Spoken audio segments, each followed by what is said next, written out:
Yeah. Woohoo. Here we go. Here we go. Hey guys, we're live. Pretty crazy. Let's make sure everything's good to go. But yeah. Welcome everybody. Welcome everybody. Hola. We're gonna be having lunch on stream, so that'll be fun. That's right. But That's yeah, right. MHA, woo! Yes. Oh my gosh. How's it going, guys? One of the things that will be... pardon me. One of the things that will be different this stream is that this is a show that currently has a lot of potential for spoilers. So we've got some awesome people. Yeah. Yeah, Gav, great point to bring up.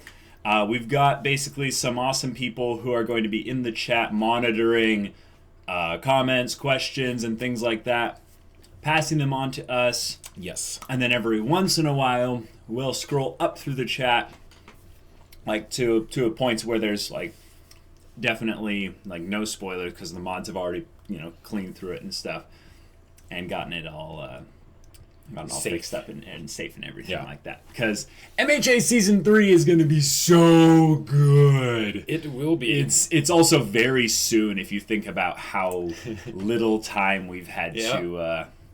where we'll have to wait Not doing for the those whole thing there. double episodes is starting to pay off now. Oh yeah, absolutely. So we're gonna go back up to the top and...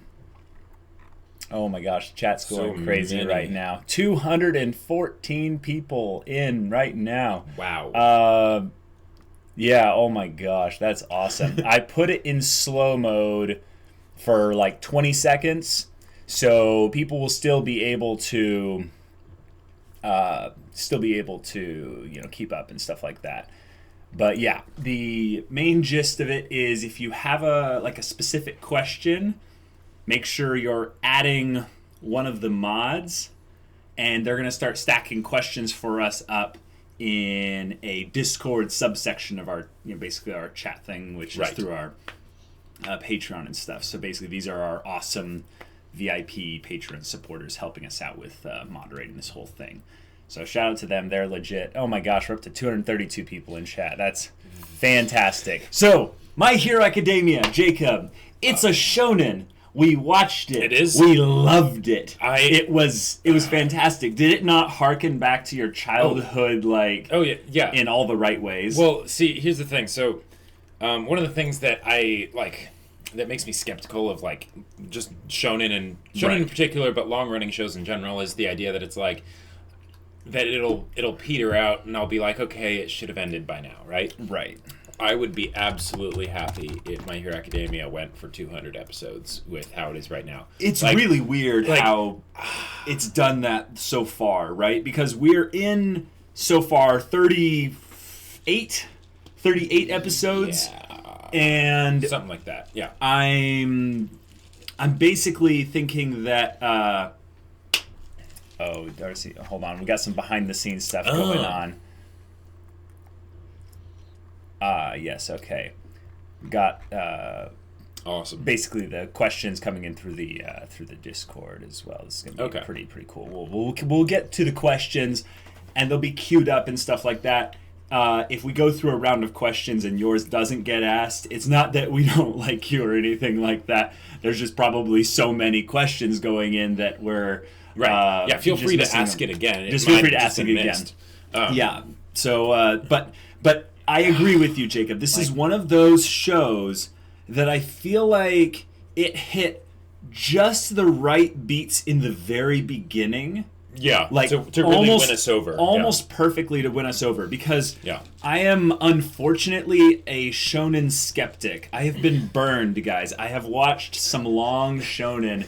And the Bleach PTSD is real. Yeah, the Bleach PTSD is real. And basically, I've become jaded to shonen in general and kind of lumped them all together. And it wasn't until we started this channel, really, that I came to realize that, wait, there are good shonen out there, but you have to go and look for them. You have to ask around, and there's generally like that group of 5 that are just high quality. I mean, I had already watched Full Metal Alchemist Brotherhood. Right, and that one we sort of, like, because before we knew about things like JoJo's and Hunter x Hunter and My Hero Academia, we were sort of like, okay, Full Metal Alchemist is like, it's a shonen, but it can't really be considered a shonen because it's like, it's too good. And then we said, like, Soul Eater was like the next one that's like the solid shonen, but it still bows down and is like not worthy. Right, but we were scared of the big 3, basically, because they seem like these insurmountable walls, that have been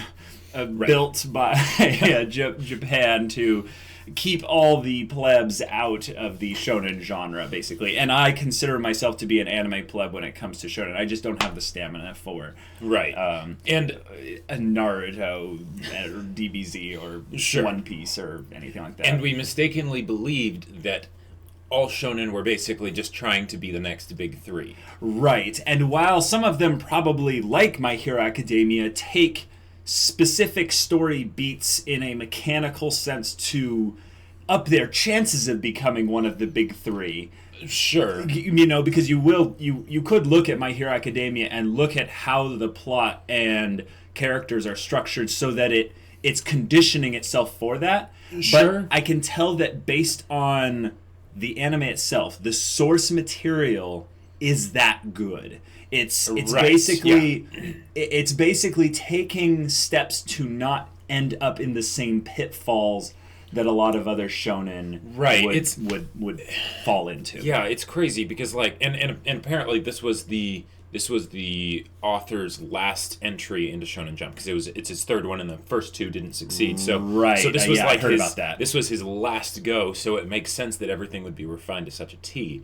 Because this is his last shot. So. Yeah, and there were definite call outs to specific things in shonen or in just pop culture. Mm-hmm. I mean, little things like, the Star Wars call outs, the Zuko character, he literally copy pasted a huge portion of it and just decided, I'm going to make this Zuko better in some ways. And it's like, oh wow, you're ambitious, dude. These little things, and then in combination with that, I feel like he read up on the 3 episode rule, and he said, I will have everyone falling in love with my show in 3 episodes. No matter what, no matter who they are, they're all going to love this show in 3 episodes. And I know there are some people that don't like My Hero Academia, but those people are weird. Well, anyways, but the point is, in those 3 episodes, I was completely sold. I went from shonen doubter to shonen enthusiast. Yeah, like, this is the best thing This ever. is one of the best things I've ever seen. Exactly. Yeah. So let's go back to that feeling, Jacob. Remember when we hadn't heard Plus Ultra before? When we heard you too can be a hero for the very first time. Yep. Oh my gosh. Well, and just... Well, yeah. I mean, we could just talk about the first 3 episodes for I forever. think we should gush about the first 3 episodes because why not? Can I just say that the fact that, like, I cried in the first episode. In the first episode. Yeah. And it wasn't even at the end of the first episode. Yeah. It was just in the setup. Like, one of the things that I find that I get a bit sad about sometimes is that because I've seen and read so many stories, it tends to be hard for me to get attached to new ones because I'll see the similarities and things like that, and I'll become kind of numb to it when they try and get me emotionally invested in the characters, right? Oh well, boy! Like with this one, right out the gate, and I am so happy that they did that because I feel like it's kind of like what Haikyuu does, where Haikyuu knows that even though it's a sports show, they remember to focus on the right things. And in My Hero Academia, they didn't, like, with the first episode, they had a little bit of something with bad guys, in that Deku had to get saved, but they kept the focus squarely on Deku as a character and making sure that we cared about him that way. We're ready for whatever comes next. Right. And Yeah. It's really like unfortunate that more shows don't do that because, oh my god. And here's where I think that a lot of people could look at the plot of the first 3 episodes and go, well, there's not much original about it. And I would say actually they're kind of right in a lot of ways. But if you actually look at the way they structure the character introductions combined with the way they're weaving the characters' stories together for future plots, you're immediately invested in, I think, Deku and All Might particularly. They really get you to basically get that like nervous twitch anytime Bakugo gets on screen, because you're just like, like this guy just aggravates me. Even though they went totally over the top with it, Way to make over sure the they top. hammered it through your head. And that maybe might be my only thing where I felt like, okay, you can tone it down a little bit, but in a way you can actually look at it as just a thing to build up who Deku is and give us a little bit more empathy or a little bit more understanding of where this character is going to be going from and then to. So we start off with him having the question, can I be a hero? He's quirkless. They really set you up in thinking, okay, this character is obviously going to be someone important or, impactful to the story and this world that we've been introduced to. Which, by the way, they did a decent job of having the main character be the onlooker for the world building section. Yes. That kind of blended in some comedy as well, but seamlessly got us acquainted with the whole idea of Syndrome's world being realized where everyone's super, but specifically some people are not. Well, one of the things that I want to point out that I think is a pretty good comparison to make is My Hero Academia to Attack on Titan. Okay. As far as first episodes go. Gotcha. Because Attack on Titan also had a very intense first episode, right? Like, on that day, humanity received a grim reminder, right? That made a big impact, but with the difference between Attack on Titan and My Hero Academia, I would say My Hero Academia understood a lot better of what it should focus on. Attack on Titan focused on the world and the environment and the setting, right? And it has a little bit of setting, character stuff, but very little. Like well, they mainly focused on just the tropes of Mikasa and Armin, but then Eren wanting to see outside the walls. And that was the best part of it. But the thing is, I remember when I first, and I love Attack on Titan, but when I first watched it, I actually just watched the first episode and then stopped. Right? And of course I marathoned the whole rest of it next time I sat down to watch it. But with something like, say, My Hero Academia, I think a lot of times people will give Deku flack for how much he cries and how overly emotional he is. But really, that's what attaches us to shows, not just to characters, but to stories in general. Yes. Because there isn't anything original.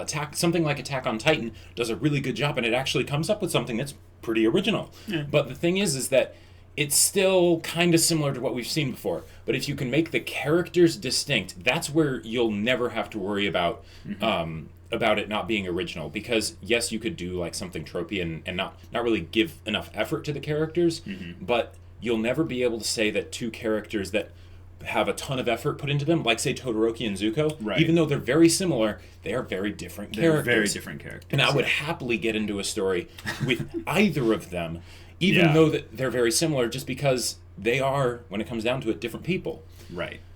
So with them introducing Deku, Bakugo, we immediately know who we're going to, basically have our emotional investment put into. And then they put him in a juxtaposition with this other character, All Might, who's kind of this mysterious force of good. And they really present him as being so over the top like Deku that it primes you for the feelings, I think, that this show is trying to deliver to its audience. So while other shows have over the top like orchestral themes like Attack on Titans, kind of blasting the sound and all this volume in your face. The Solano drop, What I think you're getting in My Hero Academia is getting ready to be basically accosted with emotion on an over-the-top scale that's somewhat relatable, because the plight of this character is an identity one, and that's a very trope, like, rounded bit for any kind of action kind of adventure hero Yeah. is you start them off with basically a crisis of identity in some Who am aspect. I? Yeah. Who am I? Yeah. And then they look towards something or someone that's their ideal, and they hone so much of their identity into it, it's almost unhealthy. But you identify with that childlike part of them that's innocent, that wants to attach their identity to something good and powerful and strong. So the show basically banks on All Might being strong enough as a force within the story to drive you and Deku further into the plot. And the way they leave the episode off on the question of, can I be a hero too, like you, without a quirk, you go, whoa, wait a minute. Like, this isn't some big cliffhanger. You know the answer is yes, but All Might doesn't answer. He just turns around, smiles, and you go, wait a minute. Okay, there's something special about this character because he seems so ridiculous and over the top, and Superman, Captain America, and justice, and I gotta go, and see you on this flip side or something like that. All that over the top stuff. I love it, but you get the idea. There's something else here potentially, and then immediately in the next episode they confirm it by bringing in All Might's other form.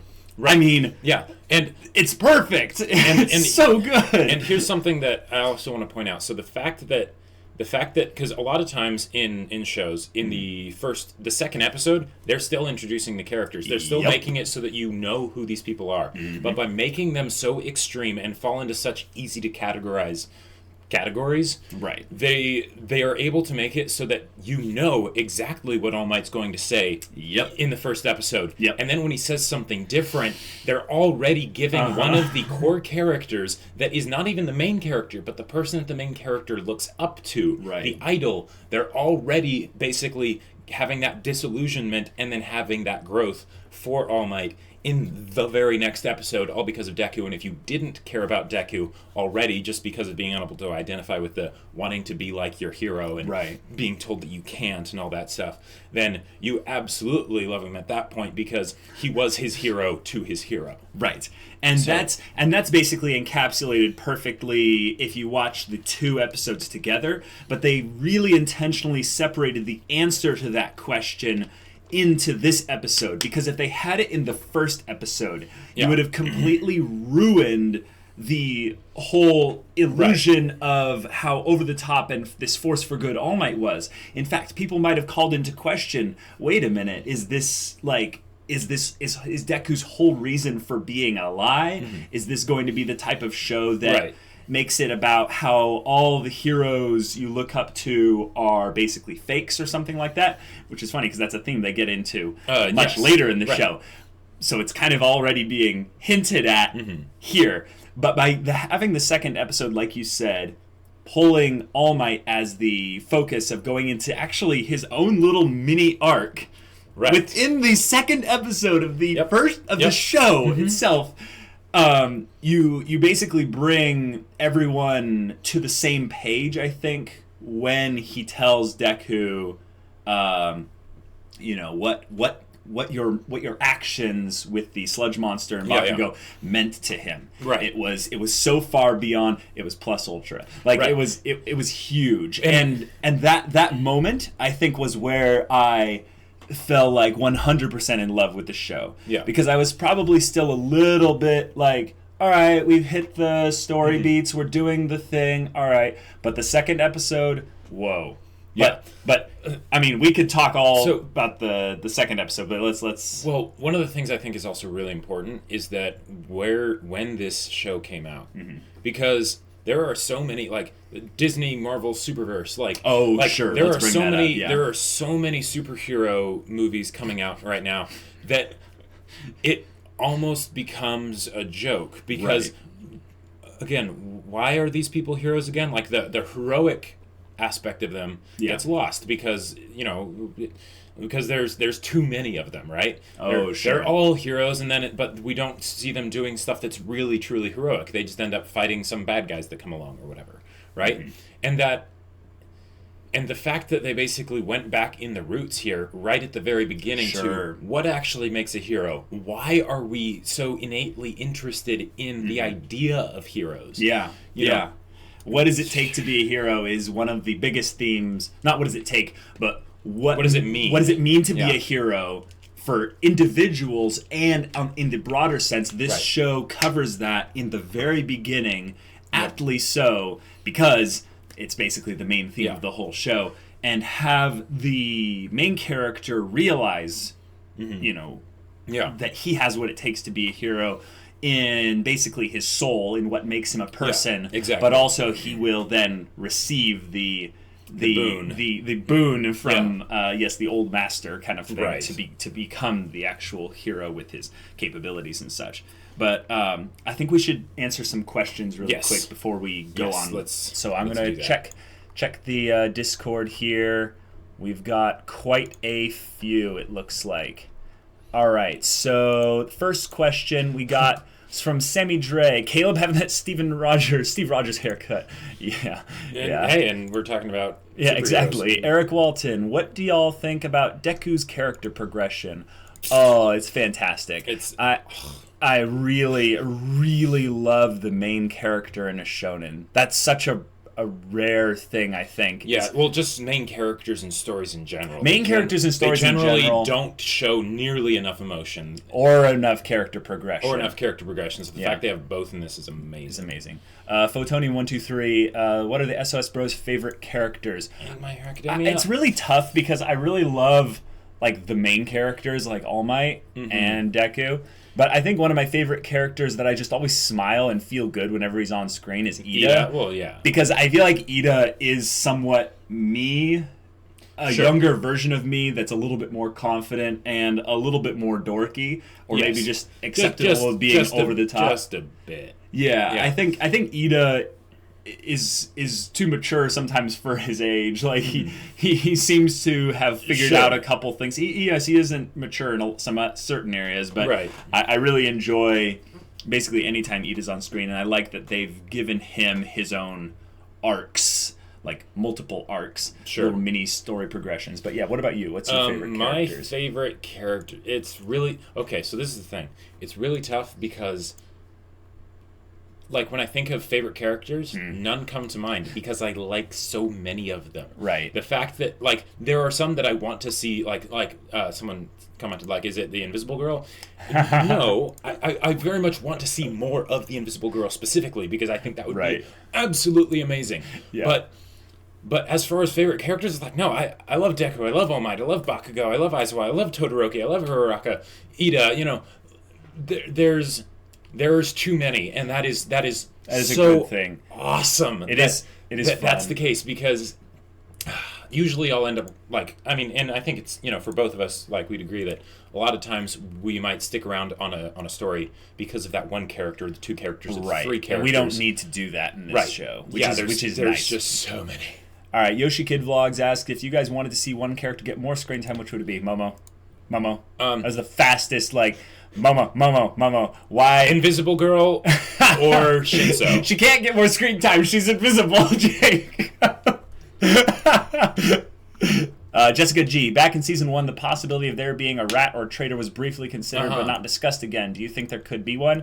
We thought about that back when the USJ incident seemed a little bit too convenient. Yes. It's one of those things that's always in the back of my head, but since it's not really been brought up as a possible thing, we might consider it, but... Right, because the idea is that I could see them doing something where it's is there someone that helped them do it because they seem to be able to get the schedules and things too easily. Yeah. But it could also just be that they needed to move the plot along, and since they haven't brought it back up, it's possible that there's a traitor, but there might not be. Yeah. Smile Love Life asks, what are your hopes for Bakugo's character development, both as a person and his relationships with Deku and the others, not just in the next season, but on the long run? Okay. Yeah, well, we have a lot of hopes for Bakugo's character development, but no pun intended or completely pun intended, it's going to be a slow burn, not a fast explosion of character development. And here's the other thing. I don't want Bakugo to change. I want him to. Good point. I don't want it to be like a change, like a turn. I want it to be just digging his roots down deeper and coming to a better understanding of the kind of person that he is. Basically, Right. taking that aspect of him that is raw and you know needs a lot of refining. Yeah. and basically give him that. Yes, I think that refining is a great way to put it, in that he will be the character who will have his classic Bakugo moments, but other people will rub off on him. And I think Right. that is a great way to picture it, because his character is one that has, up until this point, assumed he doesn't need anyone else.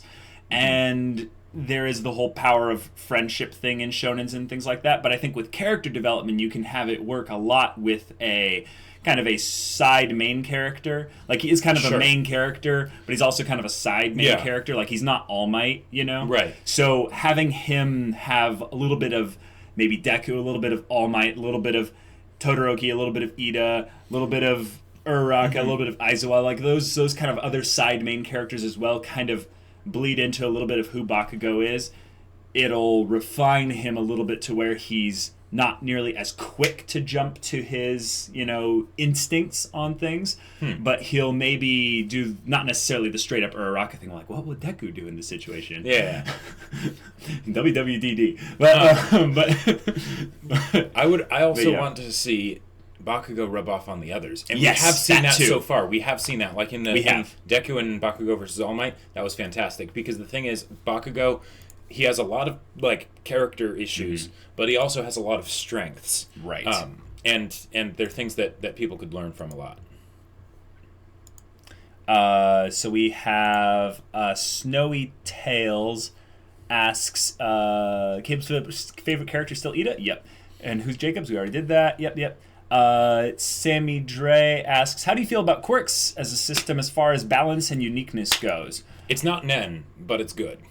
Well, yeah, I yeah, sure, that's good to bring up, but I think that it is above average for now.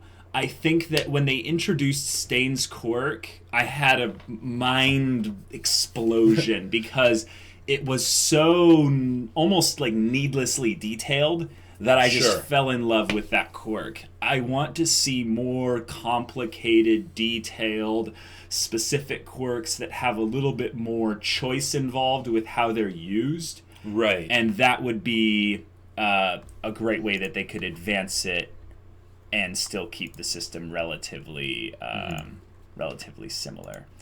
The next question is... Itachi asks, do you think Stain's ideology the Villain League might turn someone against Midoriya? Like the people that are like friends with him?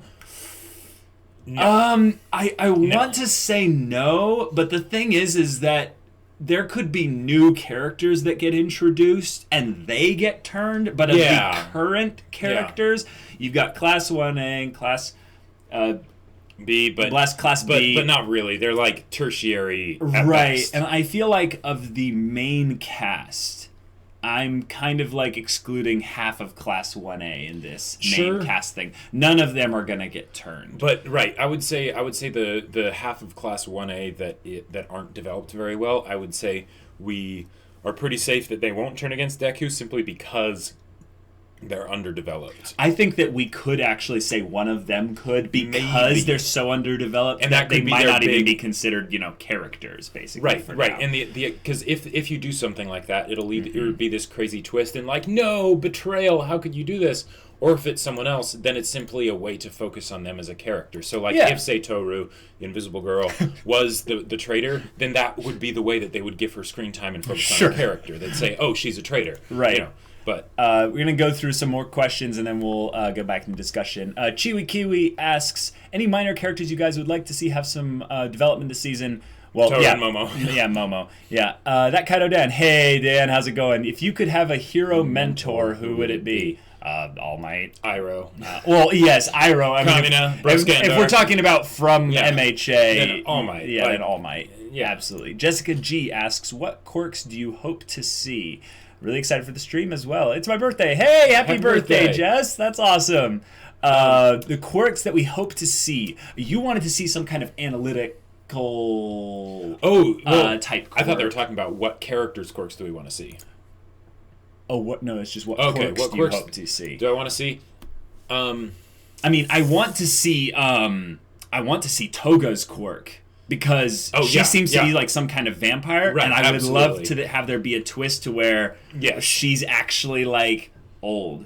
Like, I know that's stupid and crazy, but like she could be like taking vitality, like not necessarily like hundreds of years old, but like say she's like 30 or something. I know that's creepy and weird, but I don't know.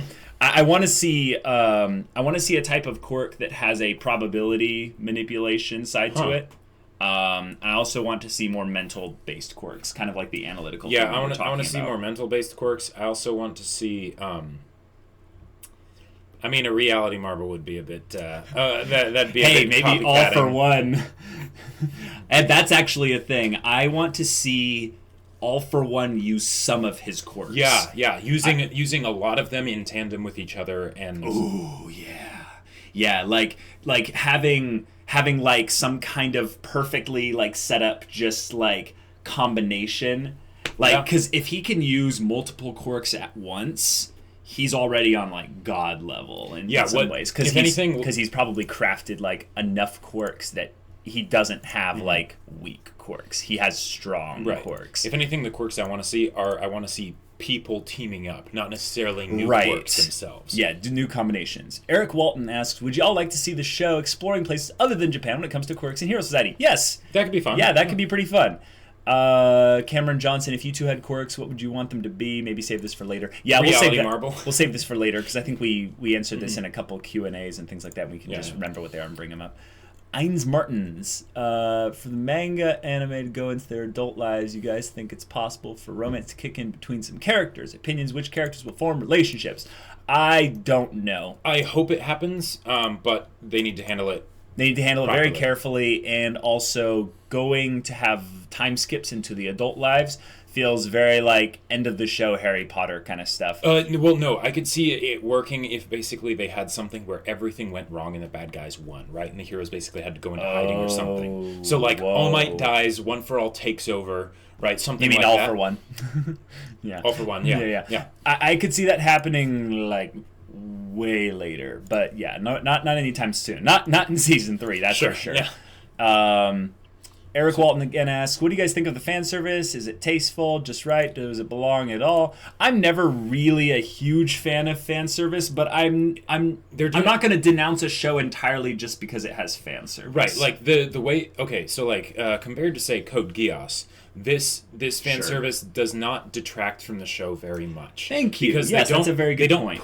They don't put the brakes on the rest of the show just so that they can have some fan service. They sort of just throw it in the midst of things. Yeah, exactly. Ruby Trash asks, what are you guys hoping to see in season 3? Quirks, arcs, character directions. We will answer that later. That is a very good question. Yeah, that's a long question. What quirks do you guys think haven't been shown yet that will be revealed at a later time? And what potential quirks could be the most dangerous?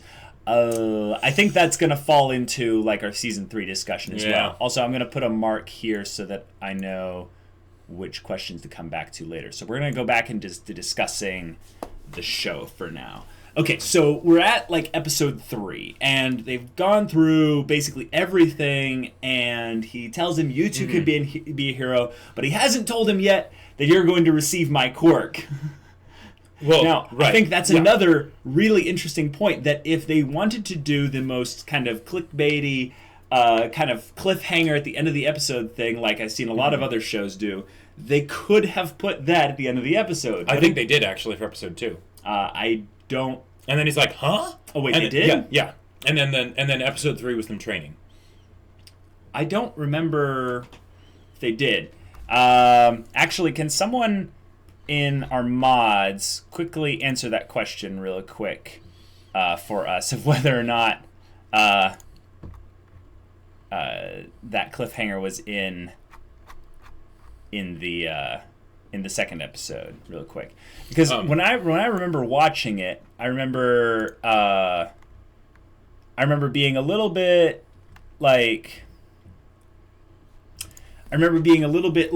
oh wait, he's going to get a power, you know? I was a little bit skeptical of he's just being given it, but once they gave the explanation that he feels like he like deserves it because of his nature of being a hero. That was what made it better. Well, I thought that was... Oh, okay. So we got an answer. It's in the episode preview of 2, but it's actually in episode 3.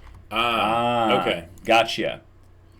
Oh, wait, so... No, yeah. Wait, now we're getting different... Right. The cliffhangers yeah, that exactly. He says, and then he's like, oh yeah, I forgot to tell you, this is the story of how I became the greatest hero.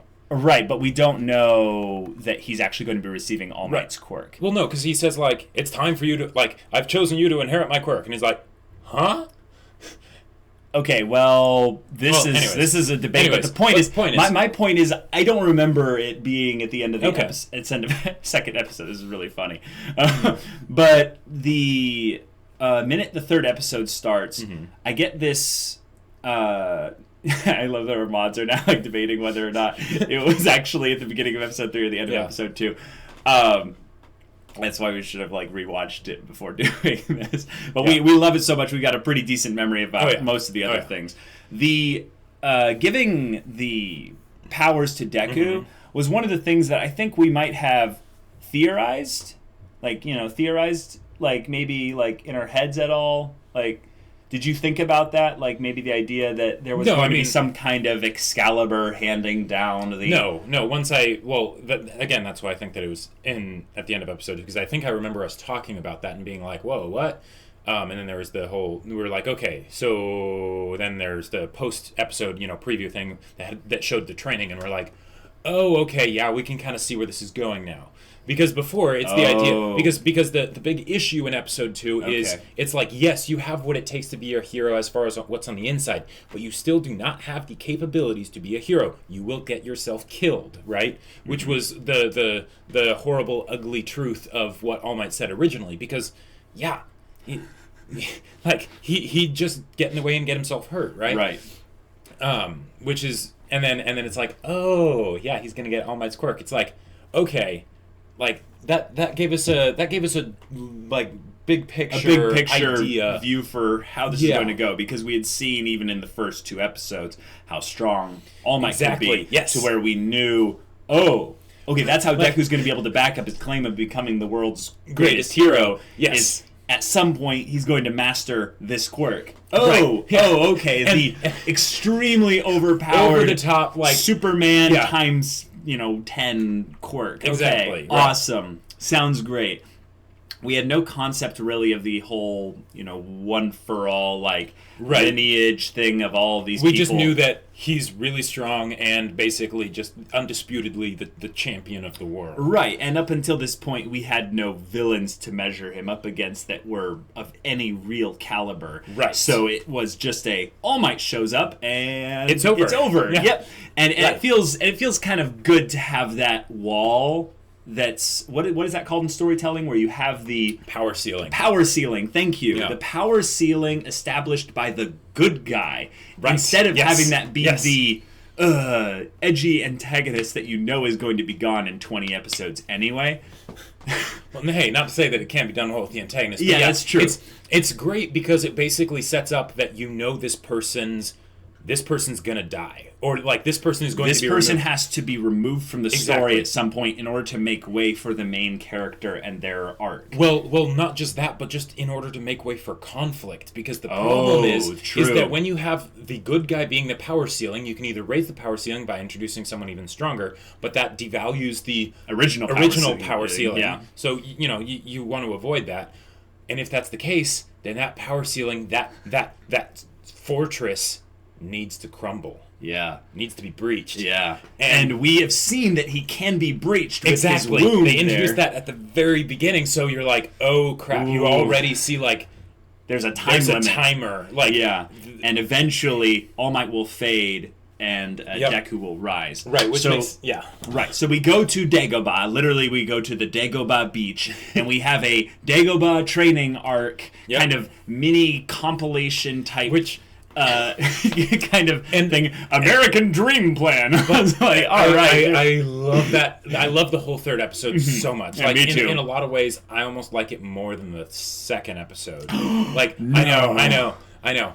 But because once you know that he's going to get All Might's quirk, right? You're like, okay, I could see this going very badly because it's so overpowered. How do we keep having conflict, right? Yes. I love Deku as a character. I love All Might as a character. But as far as the story, how do we keep things engaging, right? And the fact that they made it so that at the very beginning, when it's like, all right, training time. Why? I'm going to have... Well, why? Because your body will shatter if you use my quirk too soon. You know? But also the idea that he basically said... That All Might said, oh yeah, people get too obsessed with like the glory and the fame and stuff of being a hero. Yep. We're going to have you go back to the roots. Originally, the real heroes were people that did stuff like this. And I'm like, yes, thank you. Because that was basically reaffirming what we had already kind of suspected. Right. You know? And what we were hoping and why this resonated at least so much with me.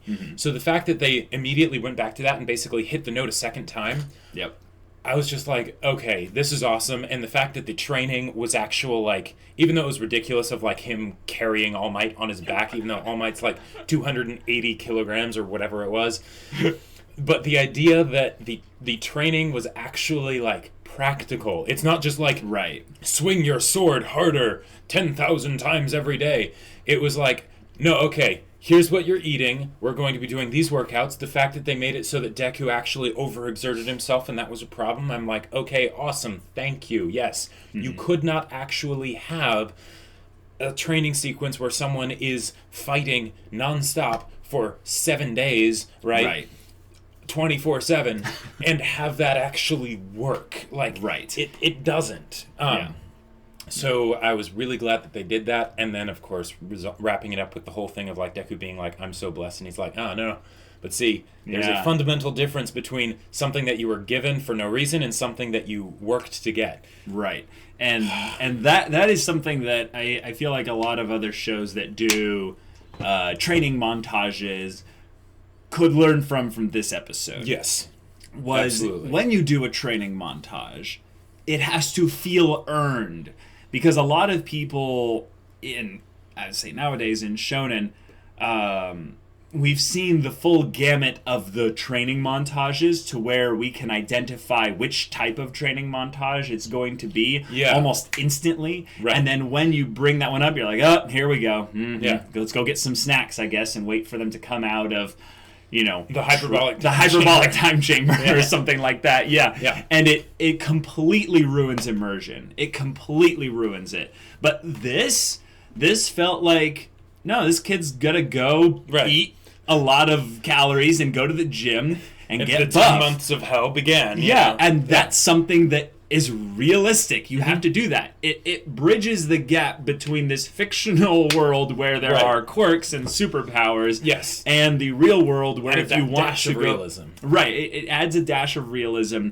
But when you're going through it with Deku, and All Might kind of cheering him on, you feel like it's really earned by the time he gets to the end of the 10 months, because in some ways his own kind of innocent, I've got to be the best, like no one ever was kind of attitude ends up getting in the way at some point, and he collapses out of overexhaustion.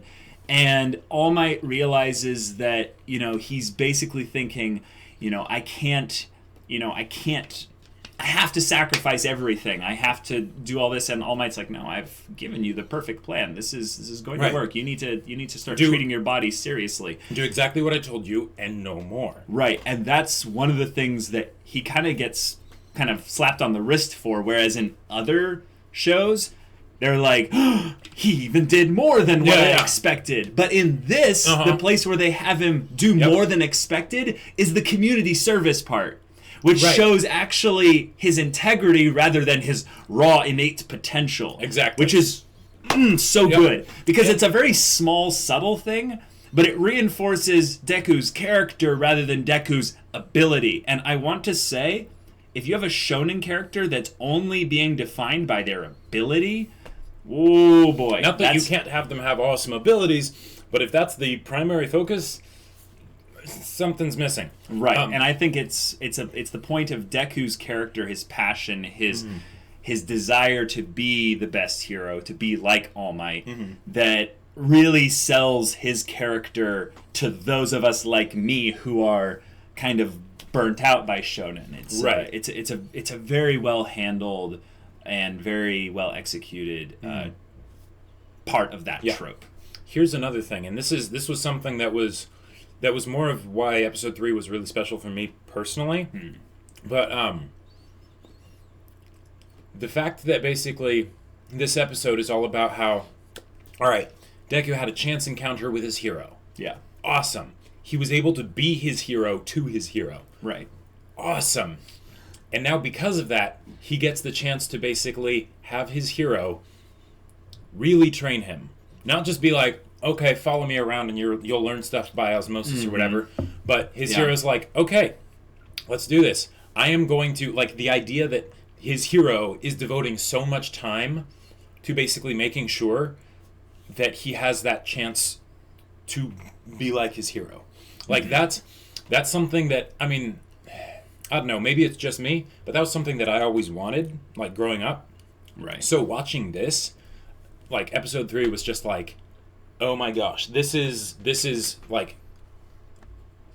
my fantasy, basically. So. Yeah, Gav, having a group DM organized might be great, but we're going to go through all the questions again at some point and maybe have that going forward. So if all you guys start a group DM, that would be great. Yeah, we're trying to keep a finger on at least some of the questions you guys are bringing up in chat. But I want to shout out, we got 505 people. Hey, that looks like SOS, doesn't it? Oh my gosh, 505 looks like SOS. Wow. At the one time, actually take a look at it. Oh my gosh, that's fantastic. We're going to go really quick through the questions. Let's see here. There are quite a few. Yeah. Okay.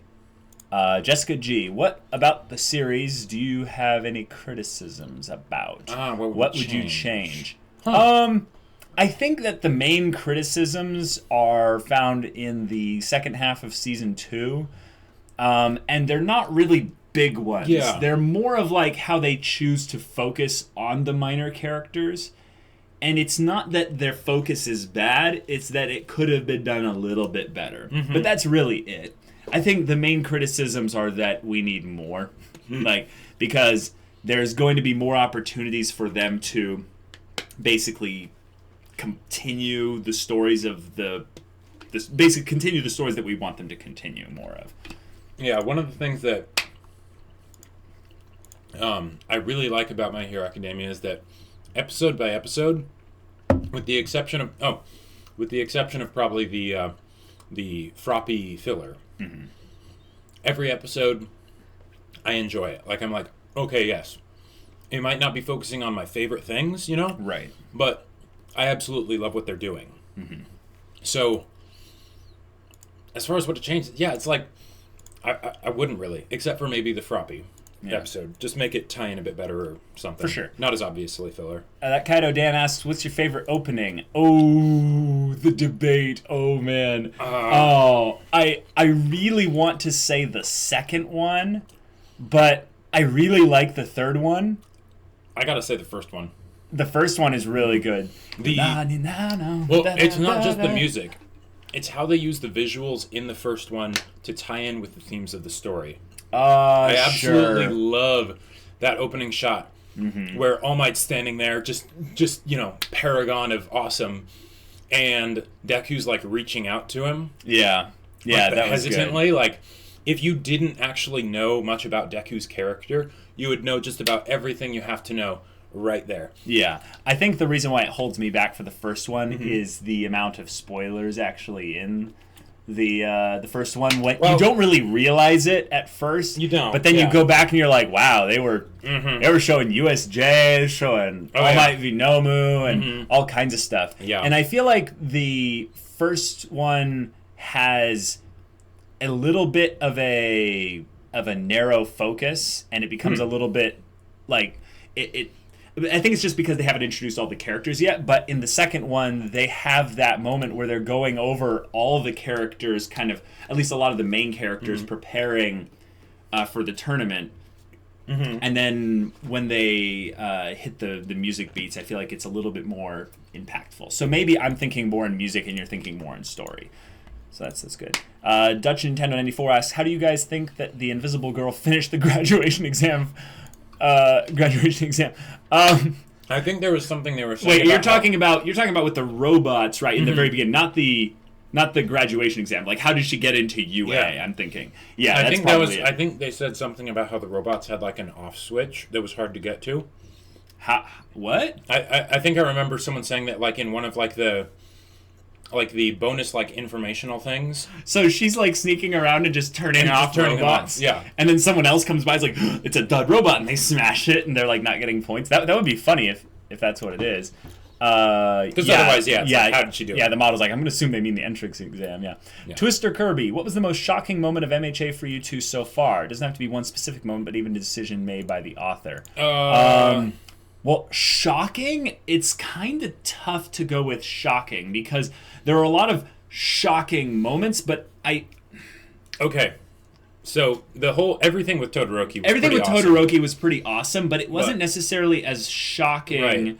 I mean, there's the part where we find out his mom was the one that gave him the scar, and that was pretty shocking, but I think that was more just like, that hits home, that hurts, because I assumed Fire Lord Endeavor Daddy did it to him, and then we find out, wait a minute. It was his mom. It was his mom. Oh, and we were so close. Like, I almost won that bet. If we had kept it the way it was originally, I would have won. Yeah, I think in terms of shocking, it's probably just the you say run bit in 210 where everything is a gigantic high five of awesome Sakuga, and it's glorious. And I think in terms of just pure shock value, that's almost impossible to beat. So, but there are some other parts that are pretty good. Mine too. is a weird one, but my mind like immediately went to this. Like I thought about like Todoroki and all that, but this was the one that my mind immediately went to.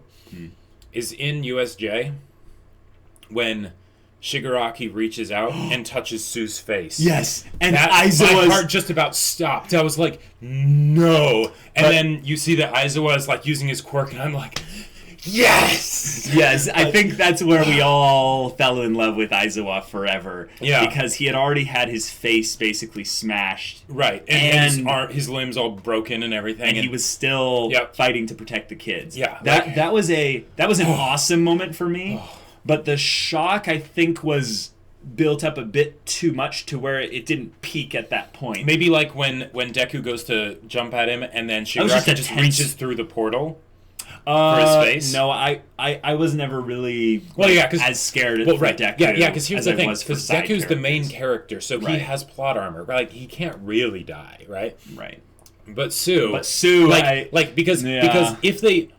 in the first season, you don't quite know what kind of show this is, You don't. You know that this is where things go badly. And if this was the kind of show where they did actually make a habit of killing off characters, this is where it would happen. This is where it would happen, yeah. And if they wanted to kill off a character and really make it, like, just really sucker punch right to the gut, that would have been where it could have happened. Yano Pox asks, do you think the soundtrack has any effect on how viewers see the development of the characters? Absolutely. Yeah. You don't have a track like You Say Run without it affecting things somehow. Right. Also, I really have enjoyed like the main theme of My Hero Academia being played at specific points of character development, but also the villain. I really love Rampaging Evil, the villain soundtrack. If I want to get hyped up for doing any kind of work or something like that, I'll prime myself with that. Yeah, I use a villain song for that, but it's so just it's pretty good. It's amazing. But okay, so Zero de No. How often do you guys go back and rewatch episodes? I have already reintroduced 2 people to MHA, so I've rewatched the show now twice. So So I don't go back really individually and watch the entire episodes. I go back and rewatch scenes. Although I might need to go back and rewatch like the first 3 episodes again, or like season 2, episode 10.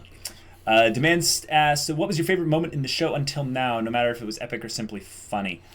I can't tell you. There's season so many 2, episode 10. There's so many great moments. I really feel like my favorite moments, like from the whole show, are in the beginning.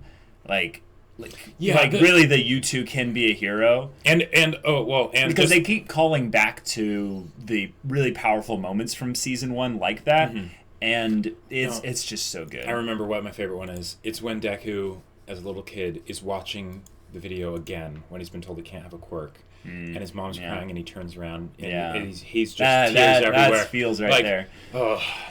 Yeah. Ooh, one of the mods asking a question. Hey, Cyrus, what's your opinion on the audio-visual aspect of the anime, especially visuals, and how much do you think it improves the anime? I think it's helpful for us to be watching a show with good audio visuals. Yeah, like season 2, episode 10, like right, but that's the animation. I'm talking about like the actual quality of the look of everything. I think it took a big jump in season 2. In season 1, there were some moments where the visuals and also a little bit of the animation had some choppy bits, but I kind of excuse them. They're mostly fine. But the visuals, we've noticed that I think it's Bones doing this. Yeah, they're dumping Bones is always awesome. They're dumping some money into this show. Are. And I'm excited for season 3 specifically for that reason, because they're probably going to dump more into it then. Chiwi Kiwi asks, which character have shared your favorite interactions with each other so far? Wow. Ooh, I want to say Deku and All Might. I want to say Deku and All Might, but I really also want to say like some of my favorite just kind of funny interactions is basically Aizawa and anyone. Like Aizawa is pretty awesome. Aizawa is really funny if you think about the guy who's just like, I don't want to be with these kids, but they're kind of important, so I might as well. But every chance I can get, I'm gonna sleep. Also, I love Shinso and Aizawa. Deku. That was a really awesome. a really good interaction. Poetry asks, who has your favorite character design? Design? I would say, that's tough. Either All Might or Toru. I want to say All Might as well, but I also want to give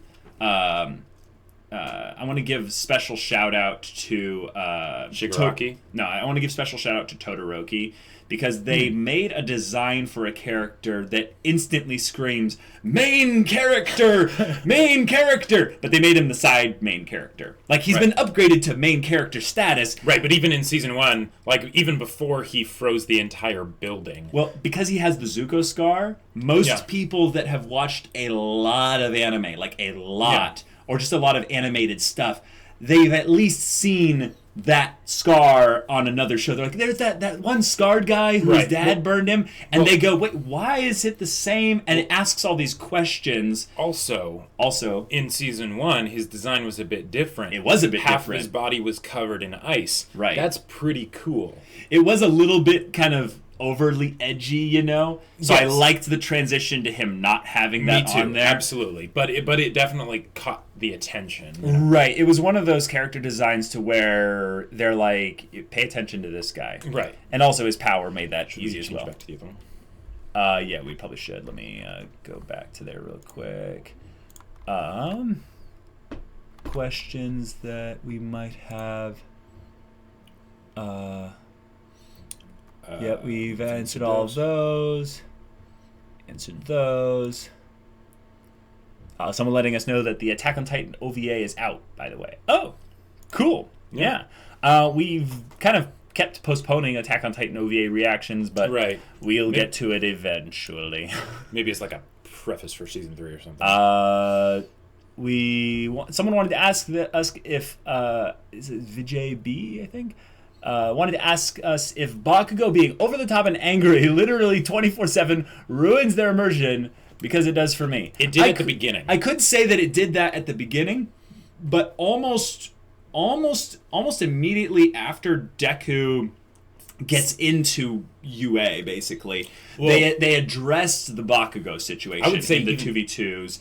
And and even potentially before that. With the sludge monster. With the sludge monster. The fact that they had Deku save him, and then they have Bakugo come back and be like, you didn't help me or whatever. Like, because on the one hand, you're like, dude, you asshole, no, he saved your life. Be grateful. Then you're like, Oh, wait a minute. It's where Bakugo became Bakugo. Yeah, exactly. It's not like you saved me or anything, but Baka. Yeah, and I think that was the hint that we needed, that he was going to have character development. They're going to do something with this guy. He's not just going to be an a-hole forever. Haru Sakura asks, what do you think would be the best or biggest point they could bring up in Season 3? Oh, All Might dying. All Might basically fading away. I think that he's not going to die. Like, sure, I think there will be a point in the show at some point in the future where All Might will be alive, but he will not be the symbol of peace. Yeah, like, and they could do that by either making him lose his powers, or simply by making it become public knowledge that he is getting weaker. Or that he's been injured enough to the point where he formally steps down. And it's one of those things where when they do that, he has to go, this guy is the new symbol of peace. Or he's going to say, there will be a symbol of peace in the future. Or just wait. Or he just says nothing to basically let the villains all come out of hiding. And he's like, okay, Deku, now that would be ballsy. And that would be really All Might style. But the thing is, if Deku is not actually ready at that point to become the symbol of peace, then he should not tell everyone that. Well, this is the thing. I feel like All Might could make the mistake of not being able to see the future and how it'll putting go. too much and on putting Deku's too much on shoulders. Deku's shoulders, because I feel like that's what All Might has kind of tended to do a little bit.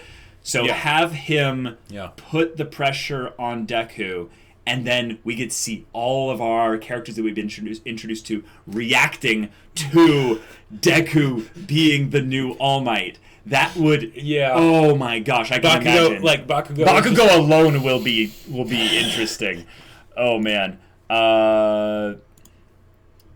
Monty is my hero asks, one of my favorite parts of MHA is the strong emotions woven into the story other than the power of friendship. What plot points or emotions do you want to see? Like that we haven't seen thus far? I just think more of why,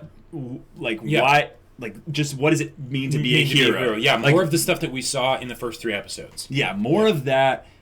Specifically as you develop new characters. Like one of the things we mentioned is we wanted to almost have a mock kind of Firefly style interview. If you haven't seen Firefly, where they basically cut to all the characters and they're having this interview where it's like, why did you want to be a hero? And just ask them all that question. I don't care if it's dumb exposition. Just do it, because it's going to add so much to characters that we don't know much about other than quirk and a little bit of things like Coda. Kind of like what they did in Hunter x Hunter with Netero. Yeah, with Netero. That's a great example of that as well. I would like to see that. Alexis Plummer asks, where do you guys think Deku's dad is? Absent. Somewhere else. I don't really care. It's like ponytail moms and absent dads in other shows. It's it just kind of happens. The fact that Deku's mom is still around is fantastic. Yes, Deku's mom, we love her. Accident asks, what are your favorite character designs in the series? Already answered that. Gwyneth Cloa asks, what are your impressions on Toga, Himiko, and Dabi, and what is your speculation on their quirks? We will do that for Season 3 stuff. Yeah. Definitely get into that. What do you guys think if the story would be like if Deku wasn't the MC? Whoa, All Might would still be looking for a successor. Do you think he would have found one by now, or another UA student? I believe yes. I like that. I believe he would have. I think he would have, but I think he might have.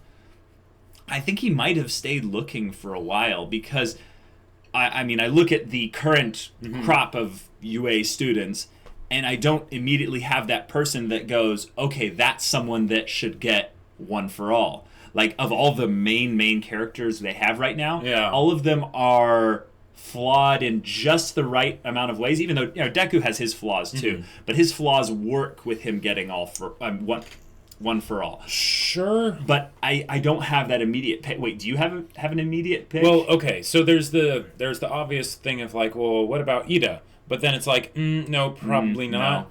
No. But yeah, it's not so cut and dry. I would Invisible like to have Girl. I would like to have them bring in new UA characters, or bring in more focus to characters like from Class B or something like that. But it's a good question. Invisible Girl would be the most broken. yeah, she definitely would. Jabberwock asks, have they heard of, read, hopefully not seen, his anime version is bad, Zatchgash Bell? MHA took inspiration from it. It feels like a proto MHA. Ioma is based on a character from it. No, Nope. haven't heard of it, Nope. but that's cool.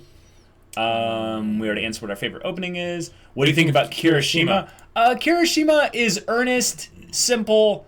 I like him. I don't want him to have focus. I don't want him to really have focus right now. We have enough Yeah. male characters with a lot of focus. Yeah. K-Con asks, how do you think Deku will publicly become the symbol of peace? Hey, we mentioned this. Do you think All Might will introduce him to the world? And if so, do you think he'll be accepted or will people be skeptical? Yeah, absolutely. I think people will be very skeptical. Yes. People will not accept him at all until he has merits and things that he's done that he can attribute to his success. I think there will be a lot of Deku muttering. Right, I think all the main pro heroes coming around behind Deku and basically endorsing him gives it more validity, but it would be very cool to see a media battle between villains who are basically trying to warp the public opinion about heroes in general, and these people who are on the heroes side trying to push Deku into the spotlight. And that's maybe a way that Shigaraki could end up getting pushed. And they diametrically opposed and all that good stuff. Do you think that All Might will have a real tragic death? And how do you think it would affect Deku? Well, Deku would be shattered when All Might dies. But I think if it happens late enough in the story... that will actually be where Deku really comes into his own. Yeah, I think that Deku won't be broken forever. He'll realize what he has to do. He'll be probably crying buckets while he's doing it, but he'll realize, crap, I have to do this now. Yeah. Do you think they are going to bring up the fact that Deku told Bakugo about the passed down power? If yes, how do you think would be the best way to bring it up? I think that Bakugo will only bring that up when there's more hints that Deku... Right. Now, Bakugo is very smart, but I don't think we have to worry about him telling other people about it, because he keeps things very close to the chest. He's kind of selfish that way. Yeah, also, he's so focused on his own goals right now, he doesn't really care about what other people's kind of things they've got going on are, unless it directly affects him. Yeah. Going back and rewatching the show, have you seen something that you did not catch before? Yeah, a lot of stuff. It's a very easy to miss kind of things show with very specific bits, but it's more of we assumed one thing slightly off, and then we went back and kind of caught ourselves up on that. Which unconventional squad would you like to see next? I would like to see more team-ups between the students. Ooh, what would you like to define see? Unconventional. I mean, just ones that you wouldn't expect. Invisible Girl in anyone. Well, sure, but the problem is that doesn't... Her quirk doesn't really work well with other people. It's very much a loner Deku and thing. Shinso. Yes, I know Shinso's not even a side character, but the point is that I would love to see Shinso come into the story at some point in the future, especially since his quirk is so busted. He'd be very helpful against the villains. I'd actually like to see Bakugo and Ida. Ooh, that is an unconventional one. Because they're both very fast. They're both very different as far as they rub each other go. the wrong way. So we'd get to see some awesome interactions from that, but I think they would end up being a very effective team. Because they both know how to use their quirks very, very strategically and very well. I agree. Mac K asks, do you guys think there's a chance that the power ceiling will be raised in the future? Yes, well, yeah. Absolutely. Yeah, I would say it definitely. already has, almost. It has continually been doing that with All for One. And also All Might just getting weaker. True. Yeah. True. Nomus were a power ceiling raise as well. Yeah. Wally asks, who's your favorite teacher excluding Aizawa and All Might? Well... what other teachers? Yeah, I want to say that, they haven't really given any focus to the teachers. Yeah. I know we have Present Mike and... Present Mike. And Midnight, but, Present Mike. But Present Mike, I feel like... He's just so fun. Yeah, exactly. I just love seeing him on screen. That little bit of him making up Aizawa's hero name. Yeah. I loved that. Yeah, that was great. Amazing. Oh, Gwyneth Clow asks, there's a movie coming out related to Boku no Hero Academia. What are your hopes for it, and will you watch it? I mean... My hopes is that it's not live action. Yeah, I'd love to watch it. Sure. I don't have really many hopes for it. I just hope that it's good. Jukestar asks, if My Hero Academia characters were in Hunter x Hunter, what Nen types abilities do you think they would have? That's a big question because there's a lot. All Might would be an enhancer, or maybe a specialist. I'm not sure. No, I think he would be an enhancer. I think when it comes down to his personality, he's very simple and earnest. One for All would be a specialist, or All for One. All for One might not. We don't know if he's actually that charismatic because he's kind of alone right now. So I don't know. There's a lot of characters and there's a lot of there's stuff. also a lot of shades where the Nen Hatsu types because overlap. We currently know more about the personality types associated with Nen rather than the abilities and things that they do. Yeah. So that's tough. So it's a tough one to answer. Momo or Ochako? Ochako. Yeah.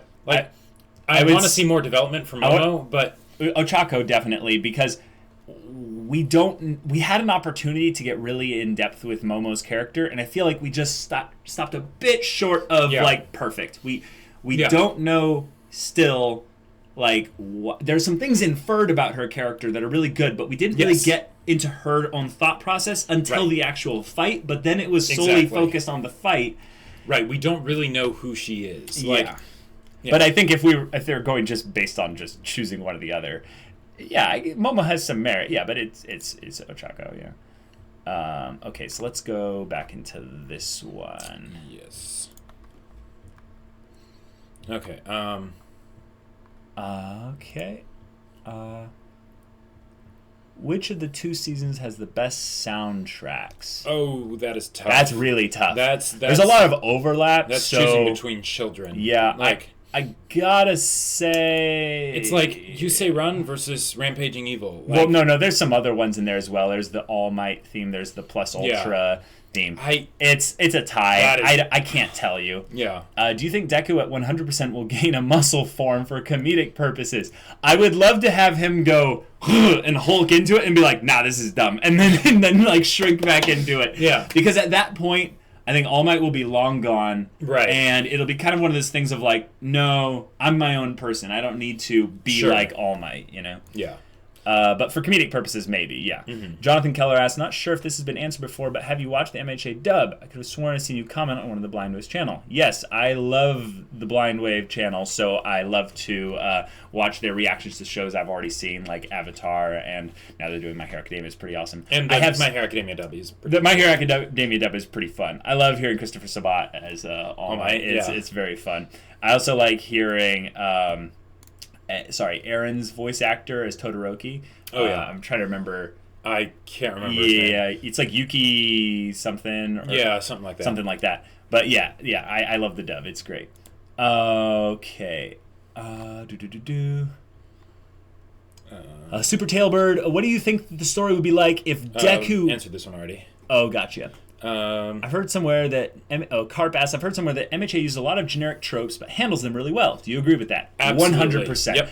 MHA is extremely tropey. And I would actually recommend, guys, if you are at all interested in storytelling, you need to go look up TV tropes. Yep. It's like tvtropes.com, right? Right, something like that. Yeah. Just look up those and just digest some on a consistent basis. You will realize how similar a lot of stories are and how well crafted a lot of other stories are, because handling tropes well is one of the primary things I think about when I'm watching a story whose plot is like something I might have seen before. Sure. And because I feel like with My Hero Academia, the setup and the sort of the premise and all that stuff, that's where most of the tropes are. But then with the execution, they do a lot of things that don't follow the tropes. Like the whole tournament arc. Like that was very much anti-trope. Mm-hmm. Even though the whole idea of a tournament arc isn't exactly anything new. Mm-hmm. So, yeah.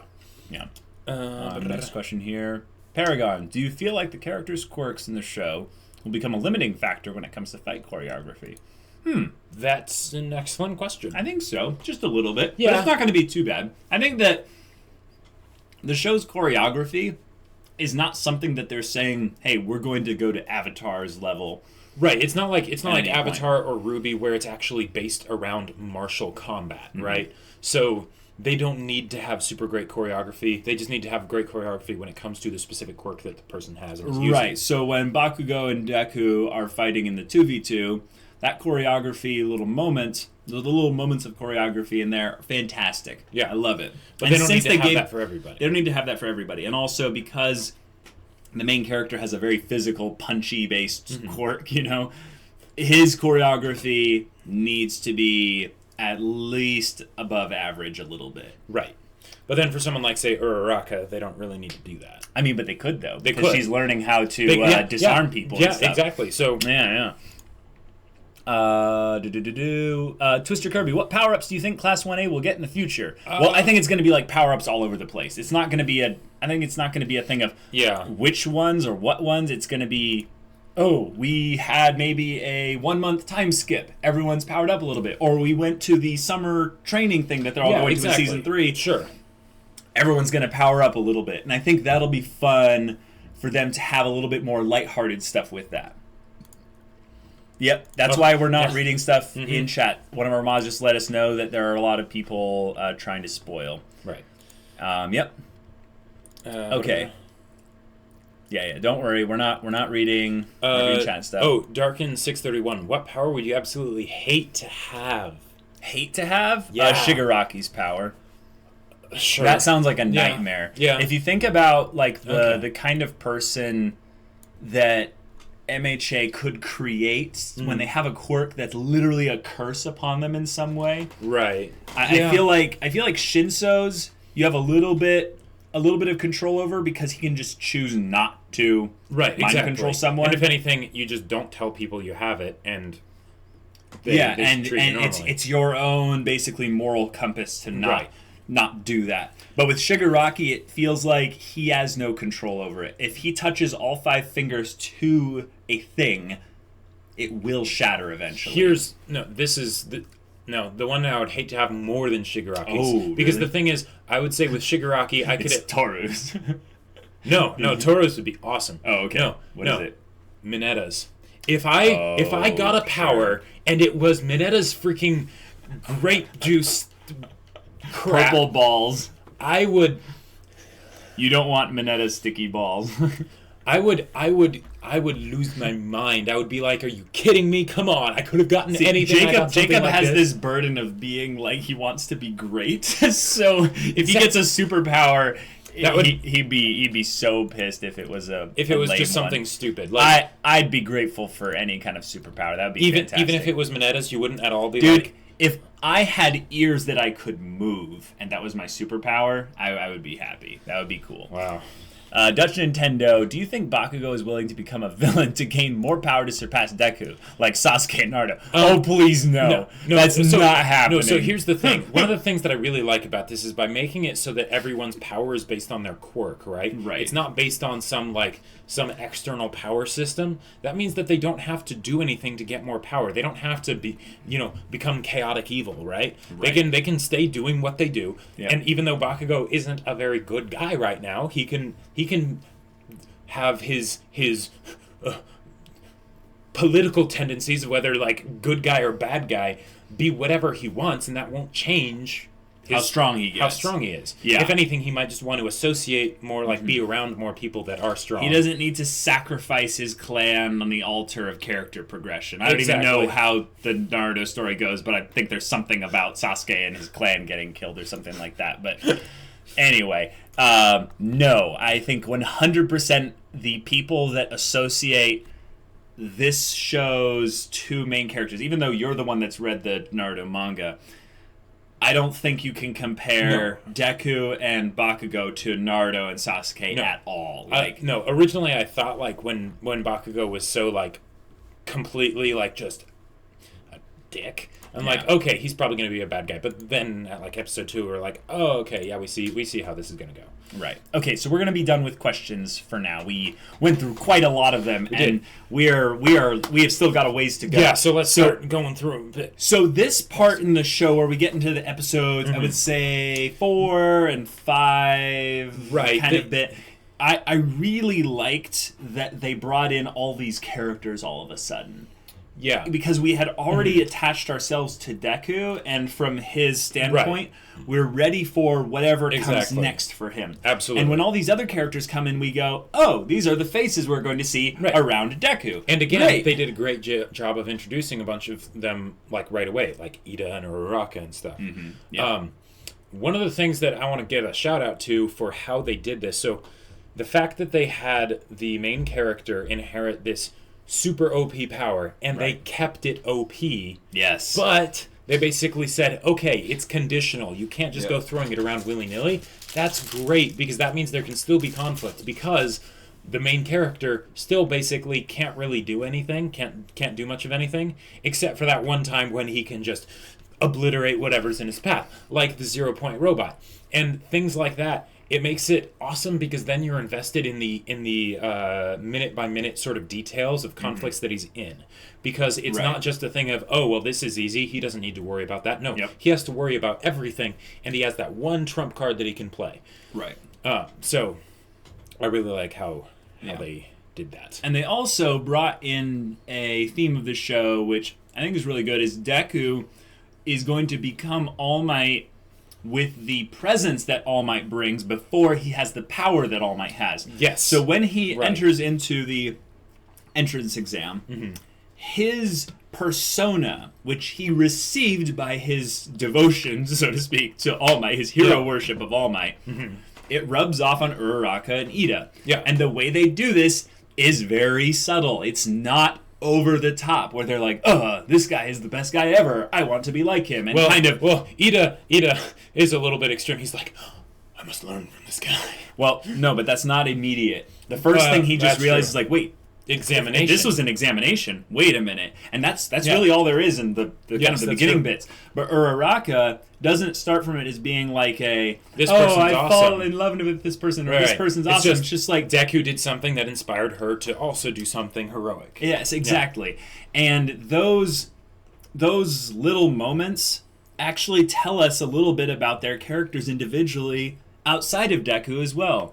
They tell you that, Ida is a kind of over-the-top, kind of overly excited character, but he's very studious at times. But he also sometimes overlooks the things like directly in front of him because he's trying to get everything right. He's trying to get all of his ducks in a row, so to speak. Yeah. So he misses the point of the 0-point robot. And then when they have Uraraka, basically, he trips and she kind of picks him up there.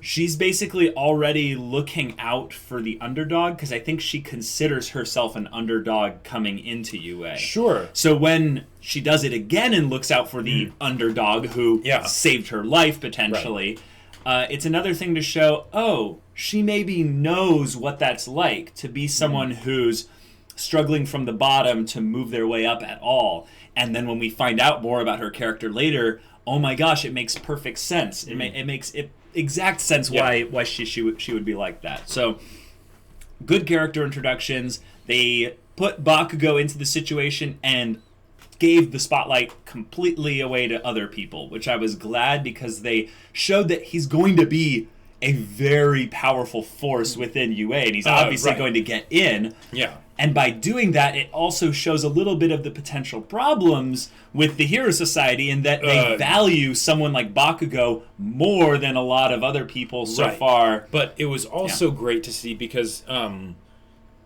it helped us at least respect Bakugo a little bit, even though he has the personality problems.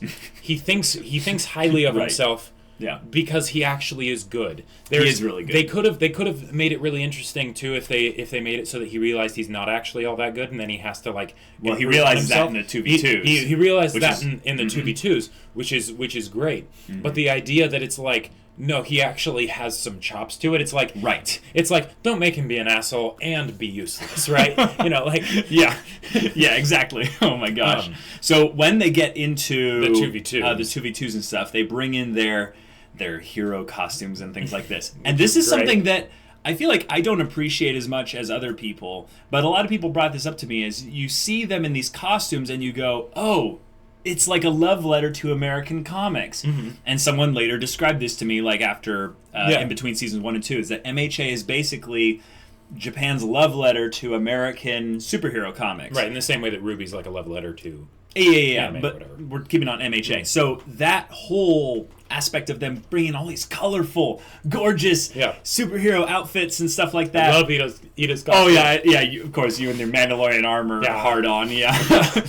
but they brought them in and kind of told us a little bit about their characters in an efficient way by bringing in their designs in this way. And then they also did this in tandem with introducing, really quickly, a lot of the different quirks out there. And oh my gosh, this whole bit with the 2v2, I was so worried. Yep, me too. I was in fact, like, if you go back and watch our reactions... We were like, is this going to be the rest of the first season? Like, But no, they just... Yeah, they showed Deku and Bakugo and Uraraka and Ida's little 2v2 and they went match. in depth on that, which is great because it involves all the characters we care about at this point. Right. And then they just blitzed through all the others and showed off some applications of their quirks, and then some other people got wrecked by Todoroki really quickly, so they didn't really get to use their quirks. Yeah, they didn't really get to show off, but actually, it was actually really funny. I just want to point out the efficiency of this. The people that Todoroki absolutely destroyed were Toru and Toru, whose quirks are evident just by the visuals. You don't need to know anything. So and they even showed for the people in that match. Like what's the Dupla arms? Dupla arms. Yeah. They showed all of them basically gearing up to use their quirks. Right. And then they showed how it was ineffective because Todoroki just freezes everything. He let it all go. Yeah. So then you have all the other characters. Yeah. I will always appreciate Frozen. Yeah, me too. So then they have all the other characters getting their quirks introduced. Yeah. And they basically told us that they were going to do that in the beginning, and we needlessly kind of freaked out because we're used to this type of thing in Shonen where they halt the story to give all these character introductions. Well, and actually, I would say our fears weren't completely unfounded because we saw that they used 2 episodes for the Bakugo and Ida versus Deku and Uraraka. So we were like, oh no, are they going to use that as a way to introduce all the other characters? I think you're right, but it's also not as much because those are the characters that we had already been introduced to. Yes. They didn't slide in any other characters into that segment and introduce them in conjunction. Yes. If anything, they had a couple of the other characters comment on some of the things going on. Like Momo. Yeah. Which I think was great because I think they bring up either right before that Momo was brought in by recommendations along with some other people, which is a concept that we're like, oh, wait, that's right. So interesting. we were people automatically do like a test, right? Because the Todoroki with his half covered in ice, we're like, okay, that makes sense. He froze a whole building. Yeah, it makes sense. Then it's like Momo. Oh, what can she do? Right, and we don't really know.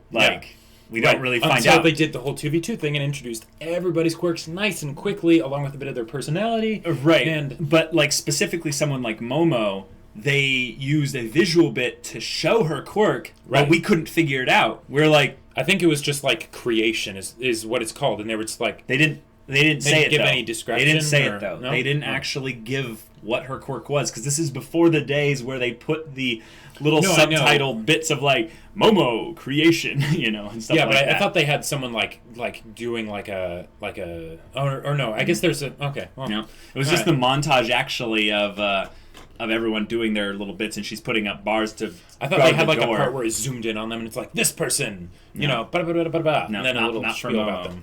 So anyways, we get into the bit where we then focus on Bakugo's development as he realizes that, oh man, I'm not all that in a bag of chips. Exactly. I need to actually grow up and mature a little bit, and also get stronger. Shonen protagonist stuff, which is great. I want to bring that up.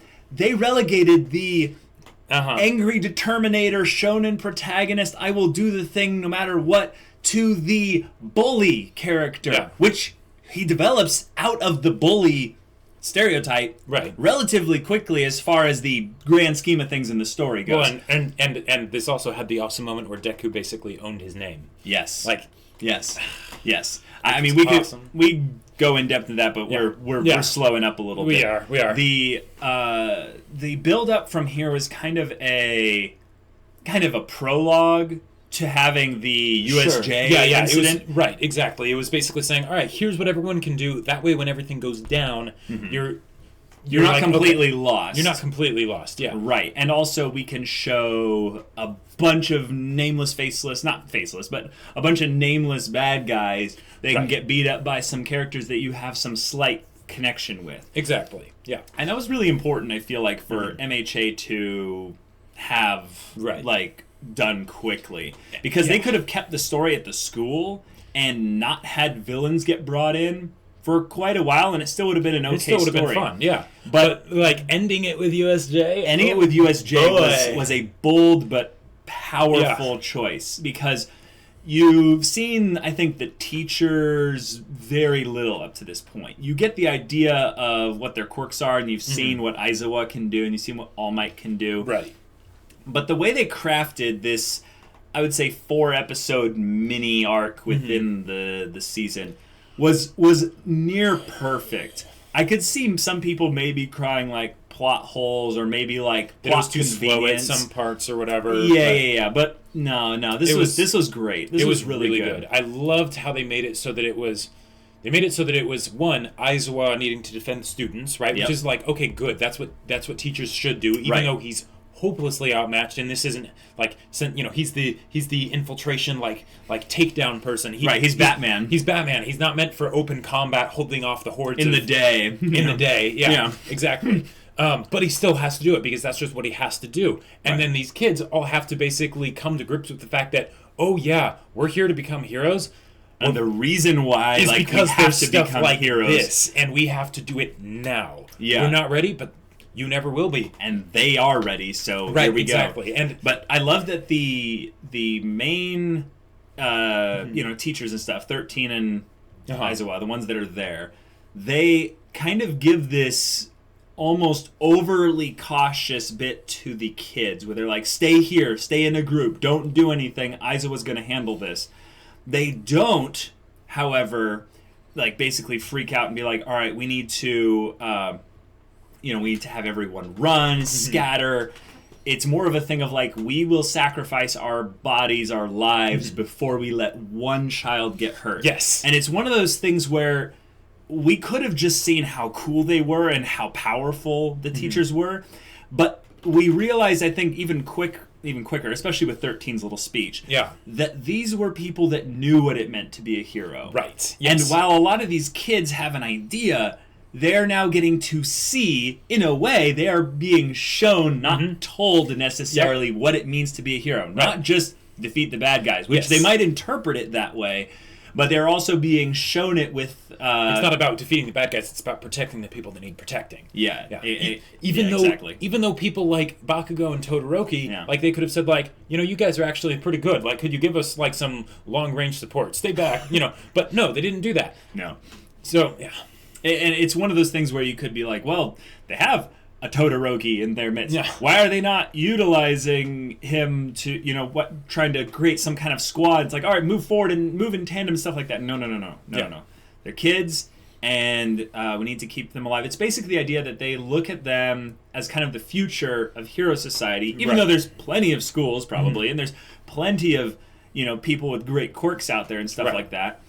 Aizawa immediately throws himself into the thick of it without even a second thought. And he's a total badass while doing it. Yeah, and it's one of those things where Aizawa probably wasn't our favorite character by like any stretch of it, before this moment. But like he had his cool moment where he shut down Bakugo's bullying back in like episode 5, I think it was. Yeah, something like that. Like he basically like shut it down completely. And that's cool. But then since then it's like, But this was awesome. His upgrade. We were like, okay, Aizawa, you are fantastic. Here's the other thing. The fact that they basically had the teachers be like, all right, stay as a group, and then they immediately have Kurogiri. Yes. Split them up. One, it's like, oh crap, that is like that guy's the real problem. Yeah. But they also made it by splitting everyone up. They allowed for focus on additional characters, Mineta and Sue. Yep. And making it so that, one, they don't have to deal with the complicated army-on-army battles, but also instill that sense of danger, because even though the teachers are protecting people, oh no, you're not with the teachers anymore. Nope. Right? And Nope. while you're not fighting that, you know, Yeah. you the Nomu thing, Right. the bird monster humanoid, exactly. yeah, whatever that is. And it made it be this awesome thing where it's like, okay, even though they might be kind of okay, where's All Might? We need you now. Where's All Might? We need him. And then they cut to All Might in almost a bit too silly of him being kind of kept back by the principal Nezu. Uh-huh. I thought that was really, really funny. But looking back on the show, that's maybe one of the parts that I would have maybe like refined a little bit, because it was Sure. kind of quirky, haha, no pun intended. But it wasn't. I don't think it was handled perfectly. Well, I think one of the reasons why it was important, though, is because it was introducing Principal Nezu as a character. Because with All Might, he's such this big, larger-than-life character. Right. We might think like, oh yeah, he's the top dog at the school. But it's like, oh yeah, that's right. There is someone that he actually answers to. And that's a good point. I feel like that's an example of the efficiency of MHA, is that they snuck in a character introduction Right. really quickly into Yeah. a frightening incident with USJ. Right. So when they bring the whole thing forward and now everyone's fighting Separated. their own mini battles and stuff like that, they close off a couple of them really quickly by saying, Yep. stuff's happening. Like Tokoyami and, we didn't know his name at that point, but Koda, Uh-huh. they're just fighting. Right. You know? And then you just see Tokoyami randomly like just like, crushing people. crushing Like, people. whoa, he's strong. It's like, oh, okay. You see Ojiro using hit and run tactics all Yeah, over the place. You get a see little bit of focus on Todoroki. Ayoma, Jiro, and Momo, Right. when they end up encountering And, like a Kaminari. large group. I think I said Kaminari, but yeah, Kaminari. Them all encountering a large group of villains. But they chose to stick Deku with characters who we hadn't really gotten focus with before. Yep, We which was great. knew kind of a little bit about them, but Mineta we knew almost nothing about. And Just I knew feel he was a pervert. yeah, but I feel like also having that moment was another good example of where Deku would rub off his Yes. All Might, Exactly. his Yeah. All Might-esque persona onto Right. them and encourage and inspire them to be like a hero. Yeah. And it was Yeah. particularly for Mineta, but Sue even as well, I think received a little bit of that, but she also, in a way, calmed Deku down. So there was a Right. nice, Yep. good interaction between the three there. And one of the other things that I think was great is they had Todoroki's introduction also, of him basically going around by himself. You realize later that the invisible girl was there too. But since he had been introduced as the power ceiling amongst the students, Right.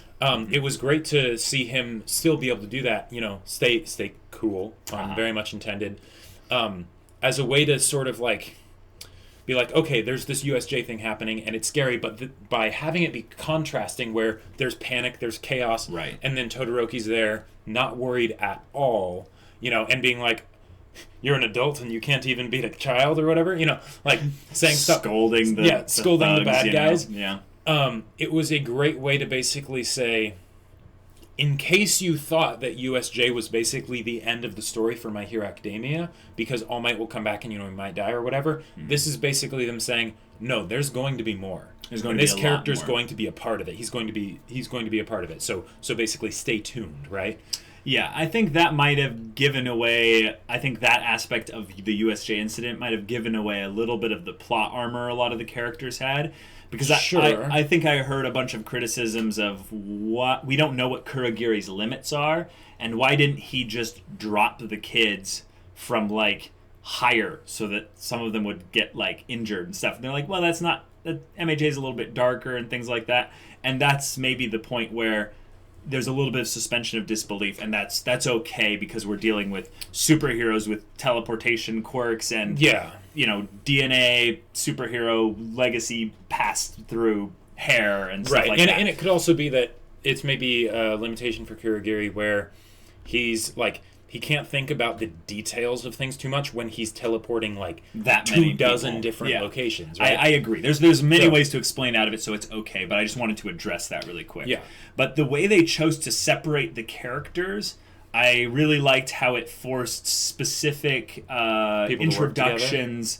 Well, Yeah. basically, for specific introductions of the usefulness of quirks in specific circumstances, like Sure. Kaminari's not being useful when he has to hold back, Sure. and yet Momo's being infinitely utilitarian, Right. in that she can protect them from Kaminari's just electric blasts and stuff like that. And also just showing how unique the mangaka artist is at designing all these characters, Right. the UA students, but specifically the villains and their hordes of underlings. Which, to be fair, that takes time, guys. All those designs coming up with them, All those hands. yeah, all those hands. But yeah, there's a lot of detail put into even some of the slight side ones. Like, remember that little bit of exposition they gave when Aizawa's shutting down all their quirks, and then the one that has the morph type quirk. Oh, yeah. He's like, well, what are you going to do against me? He's like, well, doesn't really matter, but you guys tend to have melee focus, so I'm just going to wipe you guys out anyway. Right. Yeah. And that character actually had a decent amount of detail in the design, but just a throwaway thug for Aizawa to knock out and stuff like that. One other thing I want to point out, the fact that they had Bakugo be the one to basically realize, we need to take care of this teleporting guy. Sure. Those two are a problem, but he's the real issue. Like, that was another thing to basically be like, oh yeah, Bakugo is, he might be a jerk, but he's not useless. Right, he is tactically quite smart. Right. Which was nice. That also brings up the aspect of where Kirishima got to be introduced in conjunction with Bakugo's little jump into there, as they were the ones that are like, jump into the thick of it. Yeah. And 13's like, no, wait. and that ends up actually coming full circle towards the end when he realized, I actually understand Kurogiri's weakness, and also how he's formed, and that he's not just a cloud of wispy warp gate smoke. Exactly. So little things like that are fantastic. Now, the way that they introduced, though, Shigaraki, Nomu, and Kurogiri coming through as together in conjunction with rampaging evil, building up and stuff like that, was a total rule of cool moment. It absolutely and was. And just all throughout MHA, they have nailed it on rule of cool moments. Yep. One of the other absolute rule of cool moments is when All Might comes back. Yes.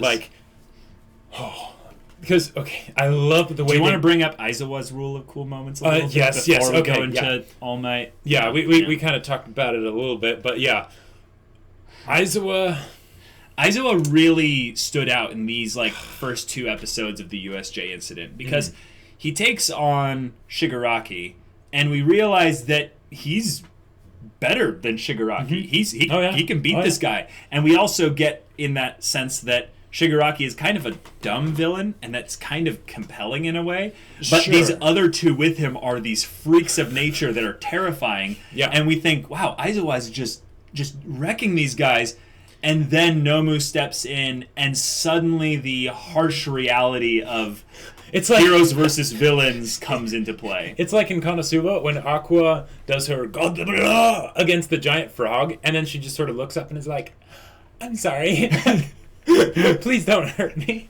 And then squish. Except it's much scarier in this, because Nomu is Nomu. Yeah, and there was music playing when Nomu encounters Aizawa, and Shigaraki's kind of introducing Nomu to him. Yeah. But then when Nomu lifts up his hand and crushes Aizawa, we see blood in a decent amount for I think one of the first times in the show. We see the goggles. We see the goggles break off and shatter, and then we cut not to showing Aizawa's broken form or anything. We cut to Deku and I think Sue and Mineta, and they're watching, and we hear the sounds of the crunch. And they're just looking on I thought Aizawa was dead. Yeah, I thought that was the first character death. I was like, holy crap. They really aren't safe. They need All Might now. Yes, and that just reinforced the bit that All Might really is that important to this whole world, because there are people like this and abominations like Nomu that can come in and be a threat to not only one or two people's lives, but to like a lot of people, and no one really is prepared for something like that. So it's the idea of the harsh, cold, indifferent evil that basically just comes in and squashes those that aren't strong enough to stand against it. One other thing that I absolutely loved here, they had the main characters do something that in a sort of like, geared towards teenager main character story that I would sort of be like, oh yeah, I'm not too surprised by that. They're doing the stupid thing of basically getting up close and watching, right? Yeah. When it's like, these people will kill you, and it will not be a contest. Yeah. And they haven't really clued into that. Right, they haven't really clued into that. And of course, they do make a little bit of noise when they see Aizawa get smashed. Yeah. And then they turn and they see them, and it's just like, oh, no. Yeah. This is bad. Not good. It's a thing where we kind of know that the kids are probably going to be okay, but the show made us question it. Yeah, when quite honestly, because really hard. At that because point, I don't think we knew Aizawa was alive. No. And then when Shigaraki puts his hand on Sue's face, and you're just like, because we had seen his hand being used on Aizawa's elbow, so we knew what it did. Exactly. But then, of course, it happens, and nothing happens. And then Aizawa is shown to be awesome. Yeah. They're breaking, his arm, his leg, his face, and now we're basically like, well, crap. Either Aizawa's dead or he's super injured, and we don't know really at this point that they really shy away from killing people. Like in the MHA. fact that Aizawa was still alive at that point, we knew that they were shying away from it a bit. They're not just going to have a ton of people die. Right. But then All Might shows up. And he's got that angry, he's angry. like the really shadows, indignant look on his face of just, how dare you touch these kids. I love when he pulls the tie away and it just rips off, because I'm a big fan of Black Lagoon. I have very strong positive association with people taking off ties, and the fact that he takes it off, but it just tears right off. It's just like, oh man, and then he just vanishes, and he's like right there. Like, yeah, that's the thing I think we forgot about was All Might is like Superman. He's not like Mr. Incredible, where he's just strong and durable. He's exceptionally fast. And he's like godlike level strong and speed and So when he just disappears there and suddenly he's over here, it's just like, oh, you feel the same elation that everyone else feels when they see All Might show up. Like, right. You're just like, it's going to be okay. It's going to be okay. But then you're like, wait a minute, All Might only had like 5 or 10 minutes. Mm-hmm. Is it going to be okay? And then it's like... And what follows is probably one of the most hype moments in My Hero Academia so far. There's a lot of bits to it in particular that we could go into in detail, but when people think about that moment of just pure energy and just, oh, it's so good, they think back to like specific moments from season 2 with the tournament arc, and maybe some Stain stuff or something, but then it's that All Might Nomu encounter with Shigaraki and Kurogiri, and in conjunction where they try to split All Might in half using Kurogiri and Nomu. And I love that too, because it's a way to defeat All Might that makes sense. If you had someone like Superman... I predicted it, actually. Yeah, you did. When we were watching that, I'm like, oh, the portal guy, he could split people in half. And then we were like, nah, this show's not that dark, so we're not going to do that. But then it's like, oh, Nomu grabs him, and it's like, no, Nomu is only there to immobilize All Might. Right. And then suddenly, and you're like, they're going to do it. Oh, crap, this is happening. This will work, too. Like, even if it's someone like Superman, he's in 2 different places at once. So you just turn off the... Space-time manipulation, man. You don't screw with that. Yeah, that's about as OP broken of powers. a power as you can get. Basically, guys, if All for One gets Kurogiri at any point, the world is ended. Like, it's over. Because I'm assuming he has other quirks that make him really strong as well. But exactly. Kurogiri's probably like, hey, I'll babysit your kid. Just stay away from me. This little child you've got like taking care of and stuff. But if you come near me, I'm gone. I'm not gonna. And in fact, I'm gonna babysit. I will bring hell upon you. Like, I will go to the heroes and portal them to you. Yeah. This is how, in my head, Kurogiri and All for One's relationship goes because of how I seriously hope that is what it is, because it would be really funny. That would be so awesome. So, All Might is hurting, and he's not necessarily going to win this. And I think this show really cleverly set up this encounter because we knew about All Might's wound. We knew about the weakness he was carrying with him. But when we actually see him staring down Shigaraki and Kurogiri and Nomu as well. Well, no, Nomu's been punched into the sky at this point. After that. It's that thing where you go, okay, this is what it's like to be a hero. This is the sludge monster incident. This is all the moments where you don't have the capacity. Tricking the fear inside me. Tricking the fear inside it. I love that moment. I love that line. It's so fantastic. But them pushing that here, it shows how he's being like Deku would if he didn't have a quirk. All Might in that moment effectively doesn't have one for all. He just has the illusion up that he will stand here until you leave. And you can see the blood, you can see him trembling as he's unable to hold this here. But it's the same thing as Aizawa. He's willing to die.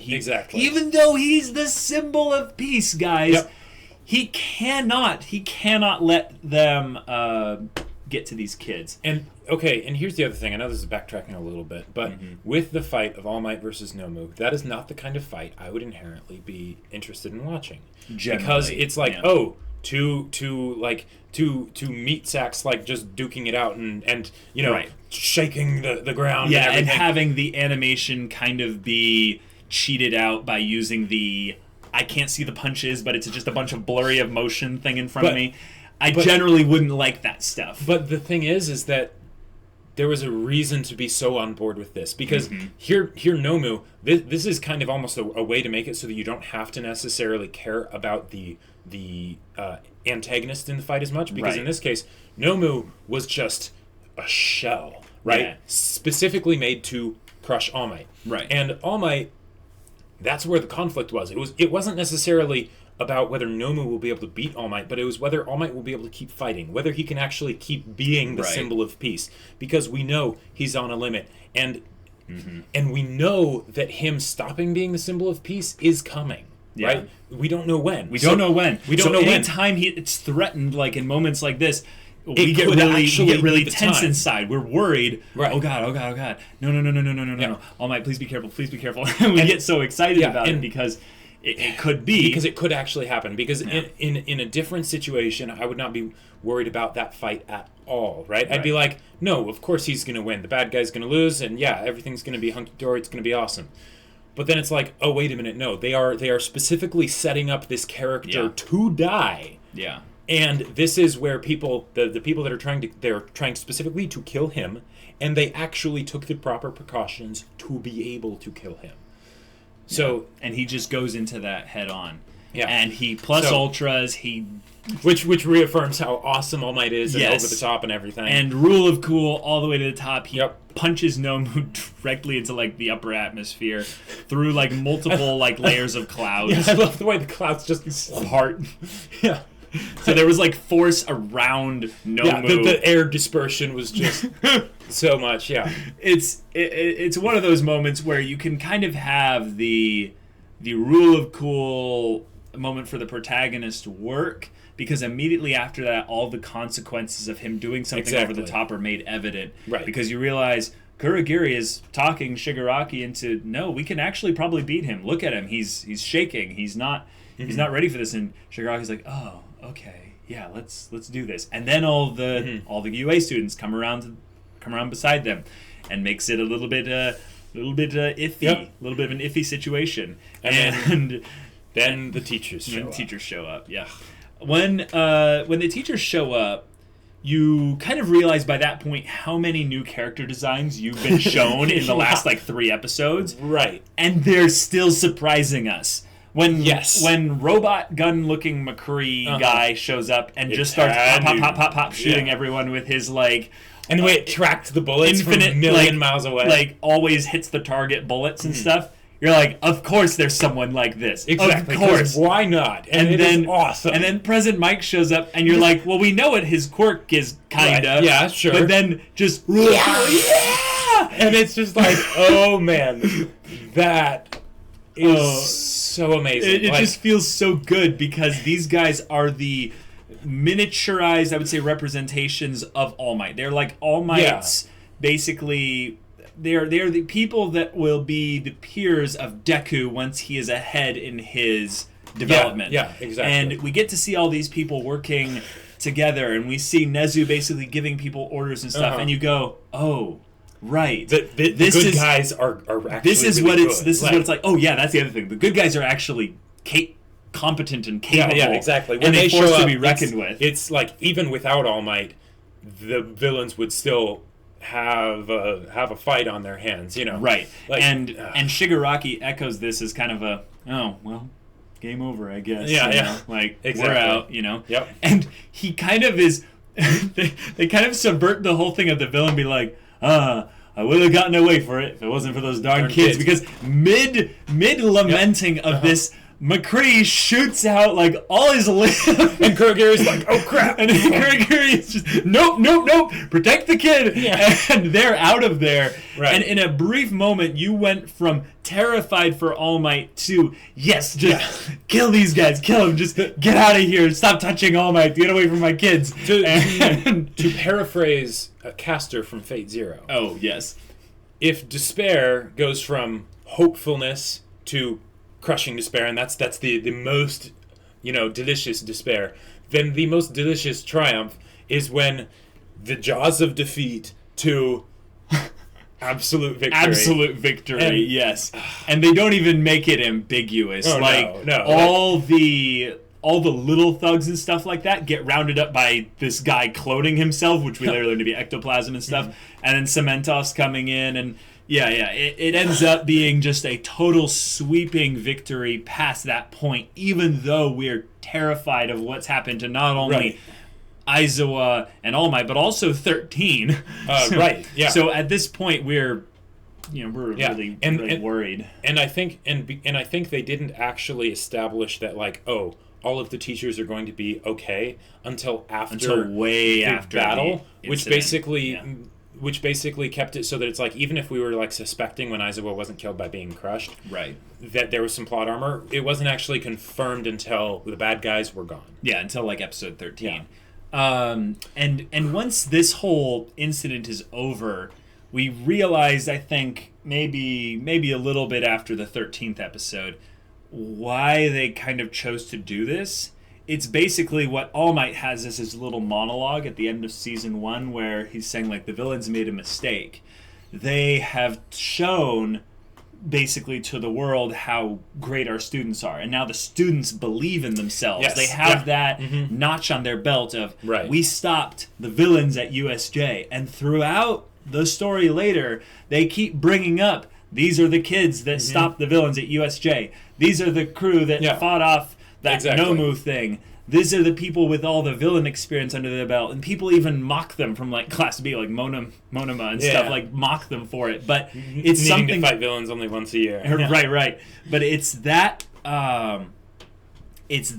extra bit of confidence that gets us excited for future stories with these characters. So then, when season 2 comes around and we get the tournament arc, we're like, okay. This is going to be great.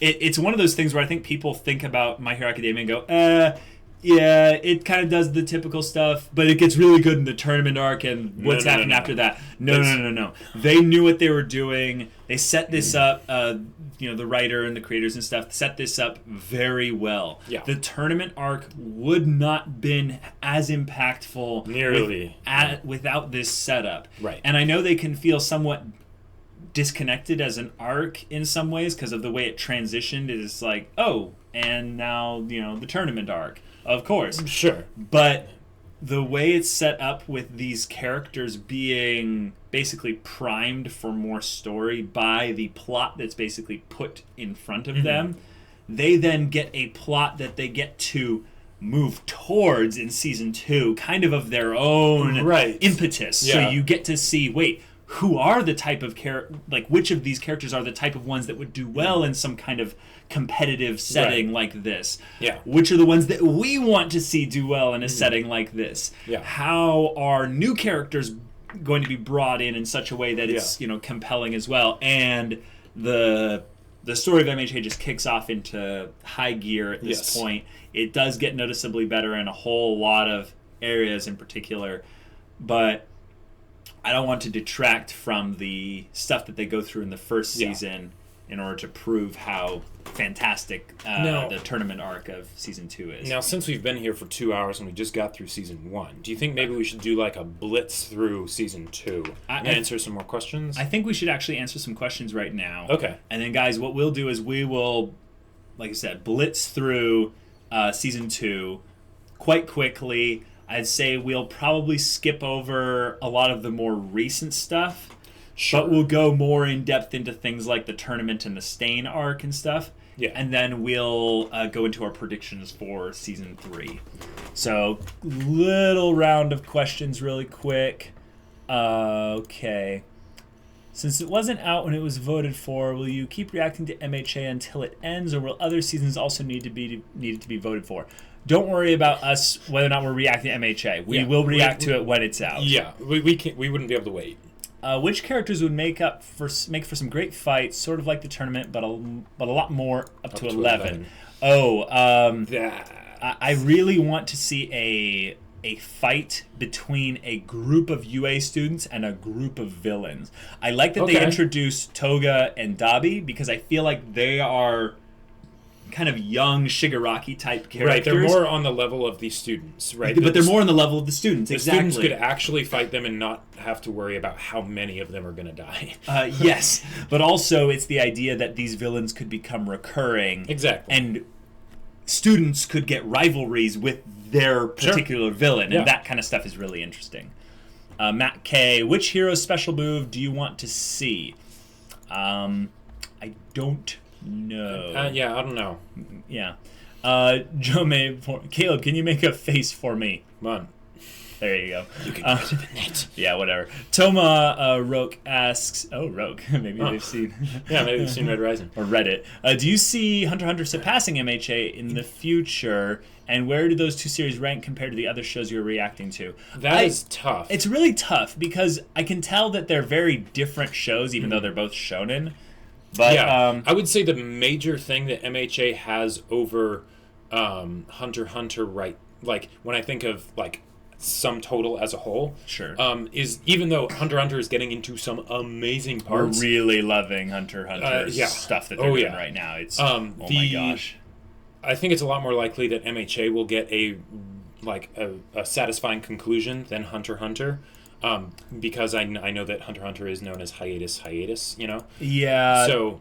Yeah, I think that's more of a thing of how do we know whether or not the quality of MHA and Hunter x Hunter both will continue to escalate. I think the point is that they both will, but I don't know where they're going to go next. But they are very good. As compared to where they rank compared to the other shows we're reacting to, they're both pretty high. Yeah. I don't know where they would react. The shows we're reacting to are so different though. Like Haikyuu is so good too. Yeah, but they're both JoJo's. But they're both pretty high. Yeah. Sammy Dre asks, so far all of Deku's moves are simply copy of All Might's. What do you think Deku's first original special move might look like? I have no idea. See, the problem with having a physical kind of quirk is that there's not going to be really many unique moves to Deku because physical moves all have been done before, so it's gonna be tough. Maybe Uraraka should teach him some martial arts stuff. Sure. Error Sans asks, since they told you in the show that the Nomu was actually a regular person, how do you think they got the people to make those other Nomu, and could they try and convert someone at UA? That's okay. Yeah, that's the thing that if they ever got Toru and they turned her into a Nomu, humanity can just clock out. You're done. One of the things that I feel like is not necessarily clear is whether or not these people that were made into the Nomus have quirks already, or whether or not they are just people that are meshed together with they're people that are given quirks from All for One specifically for the purpose of being like this type of Nomu. Because I think he doesn't have the luxury of being able to target people. I think he has to try and target quirks specifically rather than people. And then he just finds a body to shove it into. Do you think adding romance to Deku would make his character more or less interesting? It could. It could. Yeah. It might not. I don't think there's really anything They don't one way or have the to. other. You know? Gabriel Casa asks, how strong do you guys think a quirkless person can be with training in their world? Oh, pretty strong. Pretty strong, Technology, yeah. guys. Technology Yeah, can exactly. do quite a lot. I mean, we look at Hatsume Mei, and when does her Zoom quirk actually become useful in the tournament? I would say very little. Right. Yeah, it's helpful, but she doesn't really need it as much as we would think, I would say. Aswellhand asked, how would you like Shigaraki's character arc to go from here? I'm interested in this, so I followed up from since himself. Oh, gotcha. Someone was asking this question as well. Shigaraki's arc. He's going to become more and more his own person, and he's going to have more and more of his own motivations, like they hinted at the end of season 2. Yeah. And he's going to have his own convictions and things like that. I think he also needs to go through a little bit of a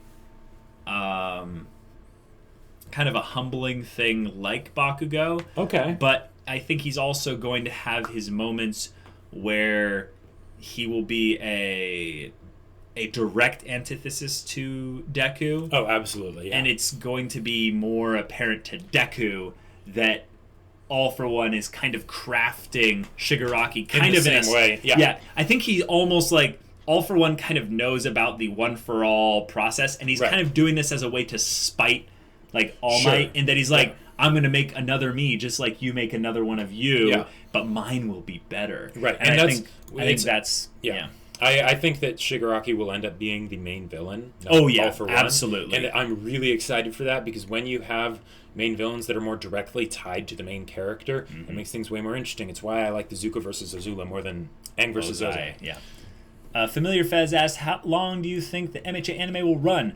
Don't know, but I would say more than 100 episodes. Hopefully 100 episodes or more. I would say it's probably going to, though. Yeah. Sleeping in the Bus asked, do you think quirks will get better, like Evolve or something like that? Oh. Not really. I think it's more that people will get better at using them, but I don't think the quirks themselves will change. I would like to see a quirk that has that aspect to it. Because maybe like a specific quirk that has something like that. Yeah, that would be really cool. The Bruno Supreme asks, what do you think of the MHA writer? Do you trust his writing, or do you think he can make some terrible mistakes later down the road? I think there were only a couple mistakes that he made, and they were basically minor. They were very minor. It was like the Shinso part where he basically wrote Deku into a point where there had to be some kind of Deus Ex Machina to save him, but it worked just enough to where I was like, okay, I'm okay with it. Right, they're minor things. One of the things that we were kind of blown away by is when we would make predictions about MHA, because we were thinking like, all right, what are like the best things that the writer could do, and the writer would do those things. Yeah, and then sometimes he would even do better things. Exactly, than that, which is pretty cool. What are your thoughts about Endeavor? Do you think he's going to get a redemption arc? Would you want him to? Alternatively, would you see him becoming a villain? No, he's already kind of a villain / antagonist right now. I don't think that needs to change. Yeah, I don't think he's going to go on too much of an arc anytime soon. Yeah. Do you think Ida's going to turn evil? No. If he didn't already, then no. Who's the character you would like to see having the most character development other than Deku, of course? I think we've already answered that. It's Momo. Sure. Or I'd like to say Invisible Girl. or Shinso. Super Tailbird, not really on topic, but how many patrons do you want before you will do One Piece? 1 episode per day. I don't think we'll ever do a show 1 episode per day. Here's the problem. Let's do the math here. 1 episode per day for One Piece. That would be like 16 years. So I don't think it actually 800 episodes a day, Jacob. No. It's not 16 Oh, 1 episode per day. Sorry. Yeah. I thought 1 episode per week. Yeah. Well, we're never doing a show 1 episode per day. So great question, but yeah. If you were in the Class 1A as a student, who would you like the most to see yourself being friends with the most? Who would you like to least be friends with? I would probably really like Ida, and I would really enjoy kind of being friends with Jiro. I think that's kind of a random side character, but I feel like her character in particular has a kind of a good kind of sense of humor, and I would enjoy kind of making fun of Kaminari with her. When I was in school, I always ended up like I would have some friends in like the classes that I would be friends with, but if anything, I got along a lot better with the teachers. So I would actually be really interested in talking to like Aizawa. That'd be pretty cool. That would be pretty awesome. I would not get along well with Mineta. I would not get along well with Mineta or Bakugo. Yeah. Mineta versus Deku. What's your class 1A power tier list? Oh god, that's too long. Deku, and Bakugo are at the all top. tied, you know? Yeah. Yeah, but I don't really know. Do you guys think we'll ever see a different school and their students? Yes. That would eventually, be awesome. Yes. That is it. They are going to show more students at some point. Whether or not they're UA students or another class, doesn't matter. It's all going to be good. They don't have to do another school specifically because they have so many at UA, but they probably will. How do you think Shigaraki's and Deku's encounter on the mall will influence him and the others connected to the League of Villains? We'll talk about that. What's your favorite character? We've already done that. Yeah. Who do you think were the people that experimented on Nezu? And do you believe he was always a rat? And what did he do to them afterwards? I don't think that's super important. It's not important, but I would love to see at some point a plot line brought up where there are people experimenting with quirks from a technology standpoint, and that's the whole kind of arc of it at some point. That would be really cool. Do you see at any point Bakugo switching sides? No. Possibly being manipulated or influenced. Possibly being manipulated, but not really. I don't think he would actually end up getting manipulated. He's too stubborn and people bring up the Sasuke part. Sorry, guys. Yeah, no, I don't think so. Bakugo is wearing a shirt with a skull on it in one of the flashbacks. Do you think the Punisher might be his favorite comic book hero and he's taking inspiration from that? I don't think there's comic hero overlap in this show. All right, what do you think about the League of Villains being created from those that idolize Stain's ideals and not Shigaraki's? Ooh.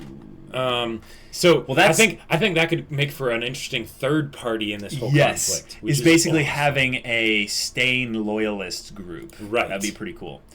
I'd just like to let you know that you two are amazing reviewers. I've never met reactors who so consistently demonstrate their love for a show through analysis like you two do. Oh, thank you, Twister Kirby. Yeah. Thank you. Don't you think Bakugo, who wants to be the greatest hero, will be stuck with the second place hero and become kind of like Todoroki's father? Endeavor? He could be. He could be? Yeah. He could be, but it won't be like Endeavor. Yeah, it won't be like Endeavor. Yeah. Are you guys going to watch the OVAs? Yes. But we're not like... We don't feel a sense of urgency to watch the OVAs because generally I've most of the time been disappointed by OVAs, but I know we get recommended to watch them enough, so we'll probably I think the big watch question them. is do we watch them on our own time or react to them? Yeah, we'll see later in the future. What do you think would happen if fully powered All Might versus One Punch Man? Well, Saitama, because his power is specifically to break the rules and just beat anything. Right. So yeah, it's sorry. I think One Punch Man. They don't. It's not really a good comparison because the not. Universes have different rules. Do you think we will see other years UA students or other Hero School students? Yes. I would love to see that. Yeah. Do you think Bakugo will become like Endeavor? Not really. Do you think Deku's power development is going to be streamlined, like going from 5 to 10%? Yes, I predicted actually a while ago. It was in season 2. I was saying that Deku is going to become more and more acclimated with One for All, and he's going to get like a higher percentage slowly over time. Because didn't that like... has that already happened yet?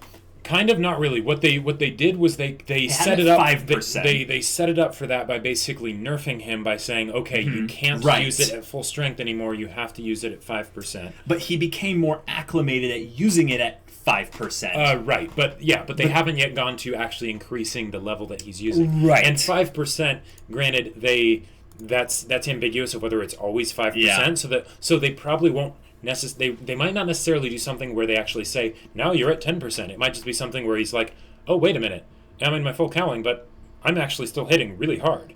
And I know that in the manga, guys, apparently it is full cowl, full cowling. I like to laugh every time they say full cowling because it sounds funny. What kind of math was that, Helio? Yeah, Jacob's 1 episode a week versus 1 episode a day. Yeah, that was funny. Do you think we get to see other countries' hero and villains in My Hero? Yeah, probably. Possibly. It's also a very real possibility that we've already seen heroes from other countries. We just don't know because it's not relevant yet. Deaths in MHA.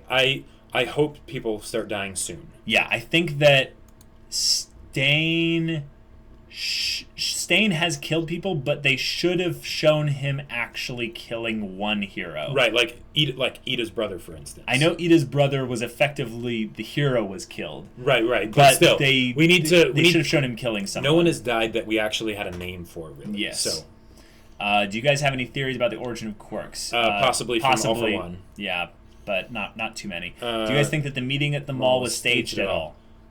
Staged meaning that that Shigaraki knew he was going to be there, or that it was staged? It's a confusing question. No, I don't think I would so. say no, yeah. If you wanted to say that Toru, the Invisible Girl, actually was working for the villains, then, because I think she actually was the one that suggested they go to the mall. Oh, she did. That's right. So, possibly? Interesting. Not a question, but I just want to say you were insanely good at what you do. So interesting and entertaining. Thanks.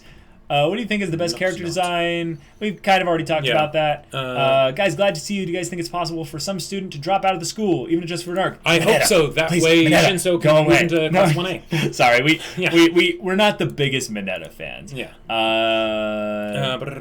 Do you read all the comments on your videos? No. Not since the spoilers have been so crazy. Yes, please understand this, guys. When we first started our channel, we were very, no one knew anything about us. Exactly. No one bothered trying to No one bothered trying to spoil us because all you guys were our fans. And I'm not saying that you people that are trying to spoil us aren't our fans necessarily. You just don't necessarily know how particular we are about no spoilers all. No hints, one of the things I've noticed when I go to other reaction channels' comment sections, like Blind Waves, for instance, I'll go on to an Avatar episode, and people are like, I can't wait till they learn more about bloodbending. It's one of those things where it's that's a very obvious spoiler, but there'll be other ones where they'll hint I can't wait for them to see the thing that Toph does at the end of season 2. Right. That's we not would cool. still consider a spoiler. That's still a spoiler. Yeah. So, for those of you that are watching, do what you can and just try to hold back the spoilers, because our mods kind of tell us, hey, it's safe to go in the comments, but we haven't gotten that tip from anyone in a long time because there's way too many spoilers. What do you expect for season 3? We'll talk about that later. Who do you think would be the ideal mentor figure for Bakugo? Aizawa seems pretty good. I actually think Gran Torino might actually be the best fit. I think both of them would be fantastic. Be awesome, yeah. Yeah. Do you think quirks grow stronger as the characters age, and what age are they at max power? I don't think it really matters too much. Maybe when they're in their early 20s or whatever. I don't think quirks ever grow stronger. I think more the body being able to properly utilize it. Right. It's kind of, we use Deku as an example in that he has the full capacity of the quirk inside him, but he does not have the actual ability to utilize it all, at once. Shigaraki's flashback at the mall. Shigaraki's flashback where he... Now, hold on. Shigaraki had a flashback at the mall, but... It was very quick. Yeah. And when I thought about it, I didn't really, I don't really think much about it, so maybe I should go back and take a look at it. But more, please? Yeah. He needs to... Yeah. His origins are probably very cool. Right. Do you think that there will be a villain that will also be Midoriya's friend? Yes. Yeah, I mean, at some point, it almost makes sense. Do you think there'll be a main character death? Hopefully, sure, at some point. Do you think it's possible for a student to drop out of school? We already got that one. Yep. Whose parents would you like to see in MHA? I'd like to see Bakugo's. I'd like to see Bakugo's parents, yes. And Momo's. Do you think they will introduce new teachers or role models in the training camp arc? And if so, what do you hope for? I would like to see some unconventional quirks, some very, very weird quirks. I don't think they're really going to do that, though, because they've already introduced so many teachers that they haven't actually gotten into. Well, here's another way that they could do it. Instead of having there be new teachers necessarily, it's the idea of when people come into this training camp and stuff, there are people there who aren't teachers, but there are other people who are showing, not telling, giving examples of how a quirk can be used. And there was a character who looked like not a villain in the teaser trailer of season 3 who had a cat kind of thing going on. Maybe having some more people with animal type quirks sure would be pretty cool. We need some furries in this show. Yeah. Hedy Zalama asks, what do you think Shigaraki's backstory would be? I don't know. Who knows? Yeah. I think that he has some very traumatic stuff around the deaths of his family members because he has the hand that he calls father. Right. He has the quirk that he can't control. Right. And the question is, like, is that actually just from All for One, or we don't know. Aeroscience, do you think there may be other quirks that may be passed down or given or even switched, seeing as how the world is so large and the possibilities are limitless? I hope they don't, because right now that's sort of a special thing of All Might and All for One. Especially since Deku talked about how online no one has even debated the idea of quirks being passed down. Exactly. Yes, you gotta learn the trivia stuff here. How do you think a Bakugo and Endeavor interaction would go? Be like very, very hot-headed on both sides. I think it would also be kind of a little bit cold in a way. Oh, because they kind of look at each other like, oh, so you're the guy that's number 2 to All Might, and you're like, what did you just say? Yeah, and you're like, you heard me. Yeah, he's like, good. Yeah. I'm gonna surpass you one day, and he's like, I'm gonna pummel you into the dirt one day. It's like, come at me, bro. Yeah, what? I can take you. Yeah, yeah. That would actually be very entertaining. That'd be very entertaining. So far, all of Deku's moves are just copied from All Might. We already answered that one. How do you think the story could have switched, making Midoriya a villain instead? Maybe All Might turning his dreams down and not being able to save Bakugo, resulting in his death. Whoa. Crazy AU idea, but I don't know. What aspects of Sports Festival do you like the most? Season 2, Episode 10. Yep. Also, I loved Episode 9 a lot, too. Yeah, Episode 9 was amazing. Momo did get a quirk caption, but it was during USJ. She had insulator cloth. Okay. Thank you. All right. Because I knew that when she was introduced as a character, I thought for a second she was going to have the analysis quirk. That her quirk was her intelligence. Sure. But instead they made it even better. Right. So that's good. And remember that came before McCree. Oh, that's true. The manga was written before Overwatch was fully released, or even McCree probably was released as a character. But, I mean, it's hard not to draw the comparison. I mean, look at the design and everything. Exactly. Yeah. Do you think All Might will die or just use up all his power and become quirkless again? In a way, since he is running out of time to stay up in his form. In a way, both would mean that he died. Yeah. It's kind of in the way that they said they killed the hero. Exactly. Yeah, Stain killed Ida's brother. Ida's brother, yeah. What do you think? What events take place at UA Festival for second and third years? Oh, that would be really interesting if they brought that back up. Yeah. Let's say the story continues for all of the 3 years that they're at UA. You know, in the second year they could have introduced a lot more characters to where it makes sense to do that, and then they bring up that event because now they're in the second year. That could also be one of the instances where they interrupt the tournament arc because it gets attacked or something like that, and that would be fine because then we've already seen it done to its completion. We know what it's like. We don't necessarily need to see all of it again. The Bruno Supreme asks, do you have any recommendations for us? I am looking for animes with the same amount of heart that MHA has. Okay. Oh, now, Anohana Toradora. No, hold on. He's saying heart. Yeah. But if we're going to talk about an anime recommendation, we have to talk about the thing that's not really an anime that everyone should watch first. Avatar: The Last Airbender. Yeah. First, before I know anything most else. people have seen this. But if you haven't, for some reason, it's not an anime, but it is animated. You watch anything else. Watch Avatar: The Last Airbender. But if you have seen that, Ruby is also great. Fullmetal Alchemist Brotherhood, and then again, I like Anohana and Toradora a lot. There's a lot of shows out there. You can check out our MyAnimeList. It's in the description. There's some great ones. Do you think that Green Naruto will become Hokage? Well, yeah, they kind of have set it up. I don't know exactly what Hokage is, but probably. Like that, but that comparison, it just... Yeah, it hurts. Yeah. I don't think Deku will be viewed as the symbol of peace, but as a different symbol. Maybe hope. Or I would else. love that. What are your thoughts on this? That would be great. I think you have a very good vein on the thoughts of this show. Because he's not All Might. He's Deku, right? Right, because his not name... my brother, I'm me. His name, Deku... means I can do it, basically. Or you can do it. Yeah. Or you can do it. Right. Which is basically his is inspiration. So I think Deku's age won't be a thing where the villains are necessarily scared of him, but it's where the heroes rise up. Yeah, he makes heroes. He makes heroes, yes. Yeah. He is the inspiration that will right. build heroes and basically rally heroes. What do you think about... did make the face, Joe. Yeah.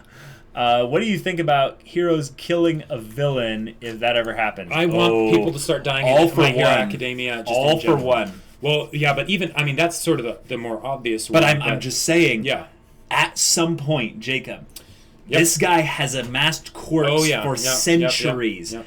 He is going to have to die. They Yeah. cannot capture someone like this. No. Like, can you imagine them basically being like, we're going to put the biggest horse tranquilizer in this guy in a drip feed forever. Yeah, that's dumb. That's stupid. Yeah. Kill him. You get someone with a nuclear quirk, or you get Kurogiri to make a portal to the middle of the sun and put All for One there. That's actually a really scary thought, is Kurogiri's quirk teleportation range. I'm thinking it's not that long. Well, and even if it was, he would have to have the opening of the portal be somewhere where it wouldn't incinerate the earth. Oh my gosh, I have a dumb idea. What if Kurogiri is like a traveler, and the only places he can portal people to are places he's actually physically been? So Kurogiri like moonlights as a villain, but in reality he's a travel vlogger, and he goes around like visiting the world. I know, it's just my dumb idea, but I want, if any of you are artists, his appearance, like yeah, I know, but someone make Kurogiri the travel vlogger art for me, and I will boost the crap out of it for you. That just Twister Kirby asks, if Deku did become a villain, how can you see the anime building up to it? I don't see it building up to me it. neither. So I in can't an see AU, it. it possibly could have been done if it was done from the very beginning. Right. Could you react to the openings? I'm just gonna say no. Yeah. Because we kind of have issues with music whenever we bring it up in our reactions. Do you think Class B will be developed in the future? Hopefully, and Probably hopefully not. Shinso, but Probably not a lot, but probably not a lot. 'Cause there's still a lot bit. of people in 1A.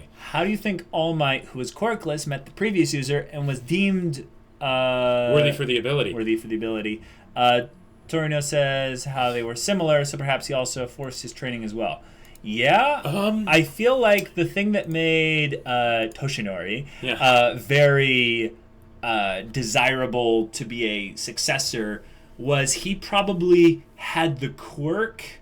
No, sorry, not the quirk. He had the same desire to be the hero at whatever it took, but he was a little bit more. A little bit more ready for it. A little bit more ready for it. Because he wasn't as much his of an body underdog. was better prepared. Yeah. Which is, as it is, Uraku is kind of handed the Deku-kun ball. Do you guys think she needs an arc that diverges from that? Yes. Absolutely. And if so, what kind of thing would fit? Yeah. What kind of thing would fit, actually, is a little bit of I would say a little bit, I don't want to have harsh things happen only to the female characters in this show, but I feel like Uraraka needs something that shakes a little bit of her beliefs in being a hero, because she's somewhat almost too sweet at times. Okay. And I feel like it's not fake by any stretch of it, but I feel like she needs to, like Deku, have something where the harsh realities of the world hit them, and they become a little bit more, not reserved, but a little bit more calculated with how they divulge their personality. Here's what I would say. This is what I would want to see. Okay. So right now, Uraraka has had conflict that she wants to get money for her parents and all that stuff. But here's the thing. We don't have a situation where we know how she needs to grow as a person. Right. So I want that to be introduced. I want a Toradora-style thing where if you want to have the romance to be there, have them be spending a lot of time together and show how they can help each other grow as people. Then I will absolutely be on board with whatever romance you want to do. But, yeah, that's if it was asked... Not sure if it was asked, but is there a particular teased villain you are looking forward to the most? Dabi Toga. and Toga. Yeah. Pretty equally, I would say. How do you guys think Aizawa did get that info? Get into UA as a student with the physical tests. That is an excellent It's point. kind of a mystery. I almost don't want to know because it's that he did something and it probably was extreme and it was probably very difficult, but it leaves it to our imagination, you know? Okay, what do you think about a rivalry between villains and MHA? Yes. Yes, yeah, please. Absolutely. Just all of it. I want if, lots of it. If we got the Stain subsect, like that would be a way to do that, and it would be amazing. Yeah. Do you prefer MHA be seasonal anime or long-running anime? Seasonal, absolutely. They need to have the time to keep coming seasonal up with is always almost always better, I would say. Quality over quantity. Yep. Considering we had the sports festival arc and a possible upcoming school trip arc, what kind of school-like activities do you think could lead to big events arcs? I would say world-changing things regarding All Might or just heroes in general. Here's something I would love to see. Mm-hmm. I would love to see a dance arc. Oh, what kind of school-like activities? I missed that part of the question. So a dance. I would like to see a school dance where it's like it's prom or whatever, or some slice of life stuff. Exactly. Yeah. Yes, I think that they could efficiently set up a slice of life mini arc where it's the students all hanging out doing stuff. Or between the chaotic craziness. Exactly. So, like, they're fighting villains, and they go back and like, I still need to work up the courage to ask, Deku to dance or whatever, or something like that. Oh my gosh. Do you think that perhaps the dog guy was foreshadowing that perhaps someone will be forced into a bad place and harshly punished or even set up? Sure. Possibly. I actually think that the bureaucracy of the Hero Society is going to be a problem for the main characters in the future, like a lot. And that will be great because that will be a way that Stain can still be having an effect on the show, even though he's no longer physically around because he's locked up. But his ideologies, they still see how he had a good point. That was one of the things I predicted once Stain was brought in and we got the idea of him criticizing society as a whole, was the idea that his physical abilities and the fact that he's a serial killer and all this stuff isn't actually what makes him dangerous. It's his ideology being... right in like very specific areas, but completely warped in all the others to where it actually damages the society as a whole and doesn't actually do anything constructive. Do you think we'll ever see Invisible Girl? If yes, how? I think the only way that would work is if One for All took her quirk, in which case humanity is screwed. Yep. If All for One gets Toru's quirk, we're all done. GG, man. GG. Just over. Nuke it all from orbit. Do you think that perhaps have you read or are going to read the My Hero Academia Vigilante spin-off manga? I would say no, because they might put some spoilers into there or something like that. Yeah, but that's cool if they have a spin-off manga. What do you think about Toshinori All Might's teacher? Gran Torino or the previous One for All? I think he's talking about the previous One for All user, or she's talking about it. Yeah, there's a part of me that, like, once I heard that the previous One for All user was female, I was like, wait a minute, was there some sort of, like, romantic thing going on there? That's what I'm thinking that there might be as well, but I also think it would be cooler to have her be exactly like Teacher from Full Metal Alchemist Brotherhood. I really love her character, and when you see her from the back, the design looks similar as well. That's true. Just saying. So that would be pretty cool. We already answered that. Do you find it interesting that certain quirks are rare, such as healing quirks? Yes. Yeah. That is very interesting. And portal quirks, thankfully. Yeah. All right, so let's get into season 2. We've answered a ton of questions. You guys are awesome. We have 487 people still in the chat. That is amazing. You guys are really cool. Fantastic. Oh my gosh. Yeah. All right, so season 2. Season 3. Oh, no. Right. Season 2, yeah. Let's do season 2. Okay. So the tournament arc is fantastic. They do such an amazing job of keeping it moving quickly. Yeah, and one of the things that we kind of did right early from the beginning is we looked at, in our heads, I think, other tournament arcs, and we're like, how can they make this one be MHA quality, but still a tournament arc, and have it be really good? They did everything right. They made it short. Yep. They finished it and still made it short, which is unheard of. They made there actually be a victor. Like, having there not be a victor when there's a tournament arc, that's kind of a bait and switch. Like, it's also a very surprisingly common thing in Shonen. And that if anything, that seems more just like in anime in general. That makes you think that the creators lack confidence. Yeah. But this guy knows what he's doing. Yeah. And also, with the tournament arc, we had our predictions, which were one of my favorite things about our reactions to MHA was we got to sit back, look at the brackets, and go, okay, now let's make our predictions. And I love how we could have figured it out all from the very beginning. All from the beginning, if we simply determined what would be the best possible way this could go. And yet, I think we did do that in some ways. I think you actually did that a little bit more than I did. And you were just slightly off because of your presuppositions about Deku versus Hiroki. And Deku versus Bakugo needing to happen. But the fact that they, like, all of the fights were amazing. The fights that weren't as spectacular, they didn't spend time on. They made it good, they made it short, and they moved on. They had some sort of weight attached to it, even if it was something just like Tokoyami and Momo's 10-second fight. Exactly, and I love that because that also reinforces the idea that because here's the thing. It reinforces the idea that when they are finally fighting villains, the fights might be over quickly. And the idea that fights might be over quickly is scary because that means people can die quickly. Right. And I love that. That made me. You're talking about in the future, though. In the future, right? But they showcased that in the tournament, and then of course having them all separated out so that the important fights are on the end, so they can have like 4 or 5 fights in one episode. Yeah, that was very helpful. The efficiency of this tournament arc cannot be understated. Right. It was. And they didn't just do the tournament arc. They had Todoroki's whole backstory thing going on through this. They had Uraraka. They had so much reason for the people to be here and to be fighting, and for it to be clashing.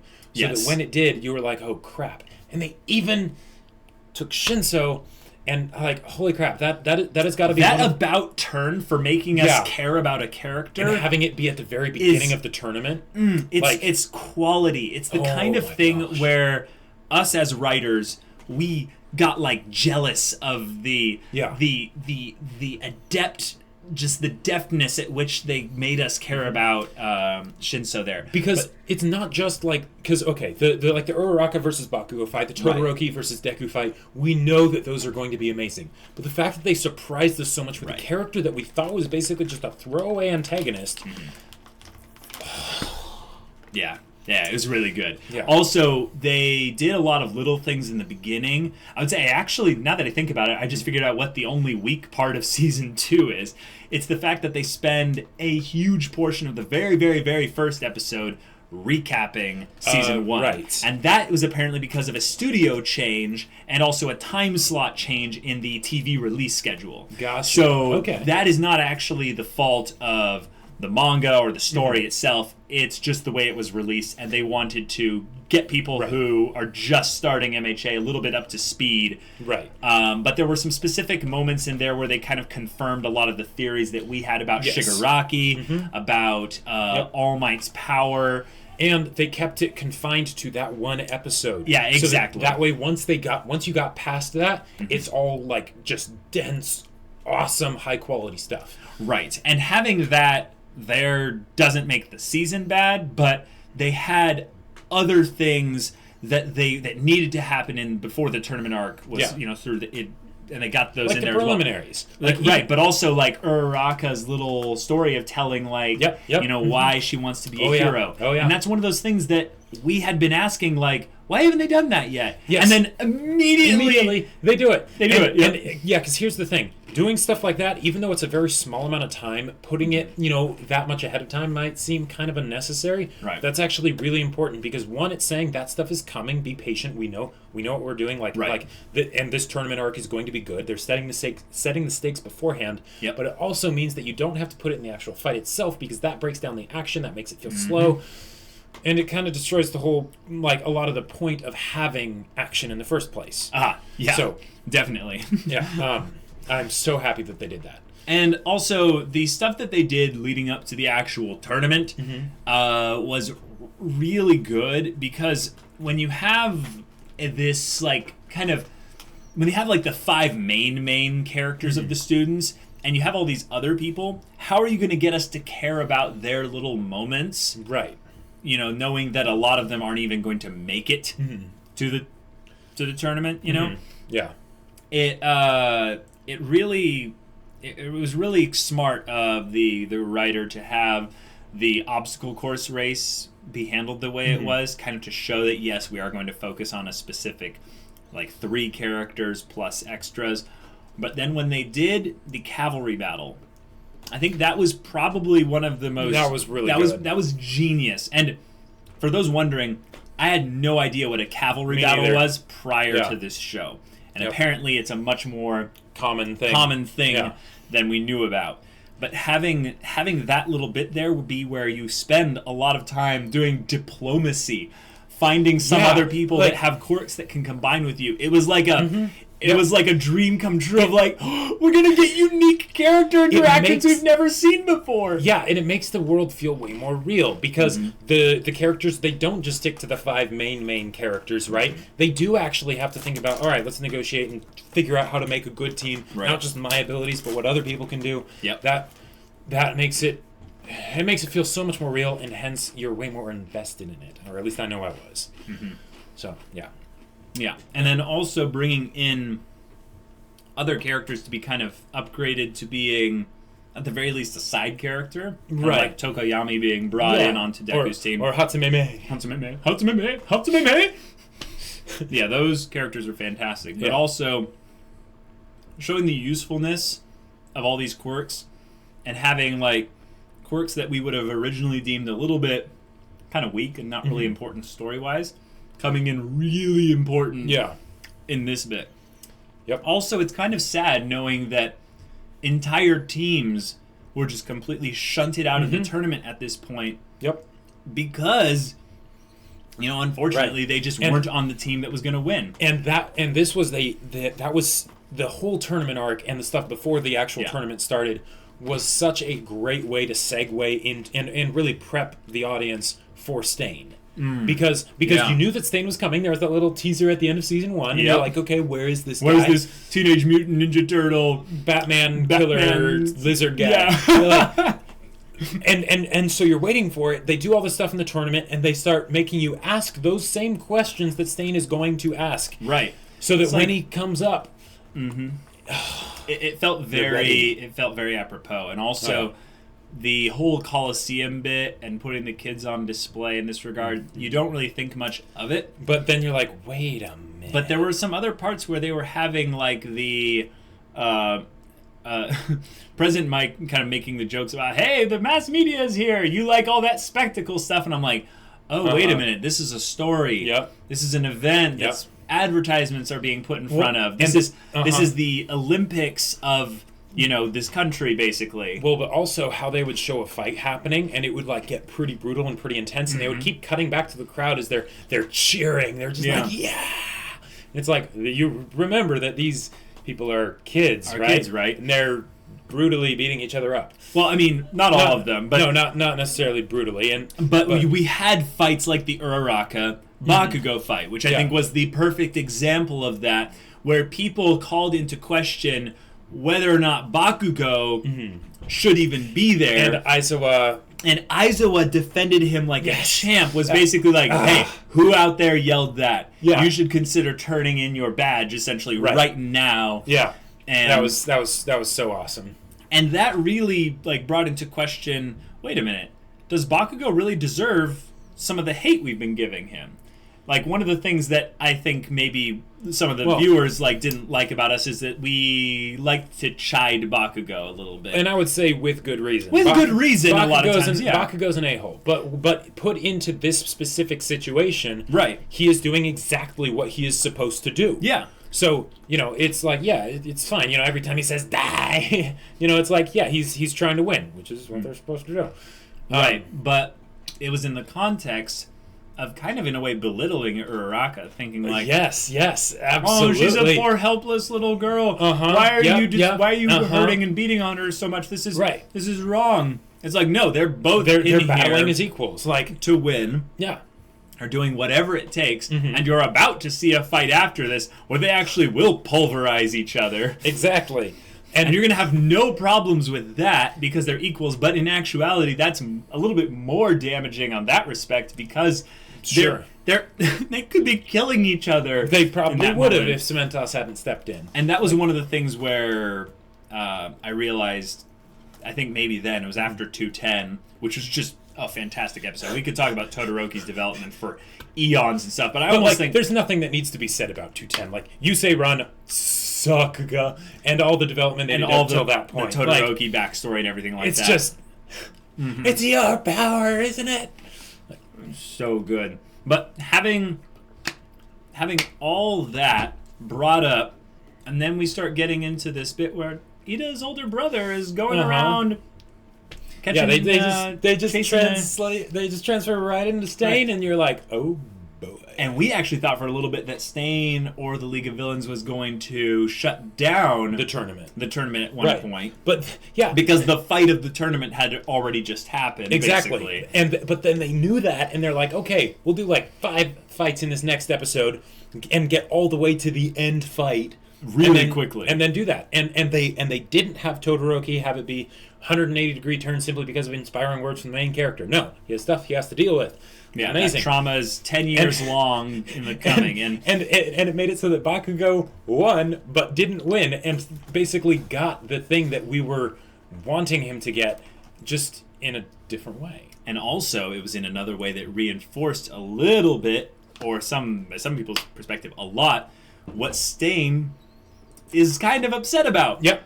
Someone took a like kid. Bakugo won. They took a kid and said, now you have to be presented as the winner here. You won. So you're kind of, maybe there was something he signed where it's like, you have to receive the medal. Mm-hmm. But looked like he was about to hurt Todoroki. So they incapacitate him with Midnight. Mm-hmm. They physically restrain him, per his quirk, so that he's actually restrained and it's not something weak he can get out of. Right. Then they put him on display for everyone to see and basically do a public shaming thing. Give him the medal. Yeah.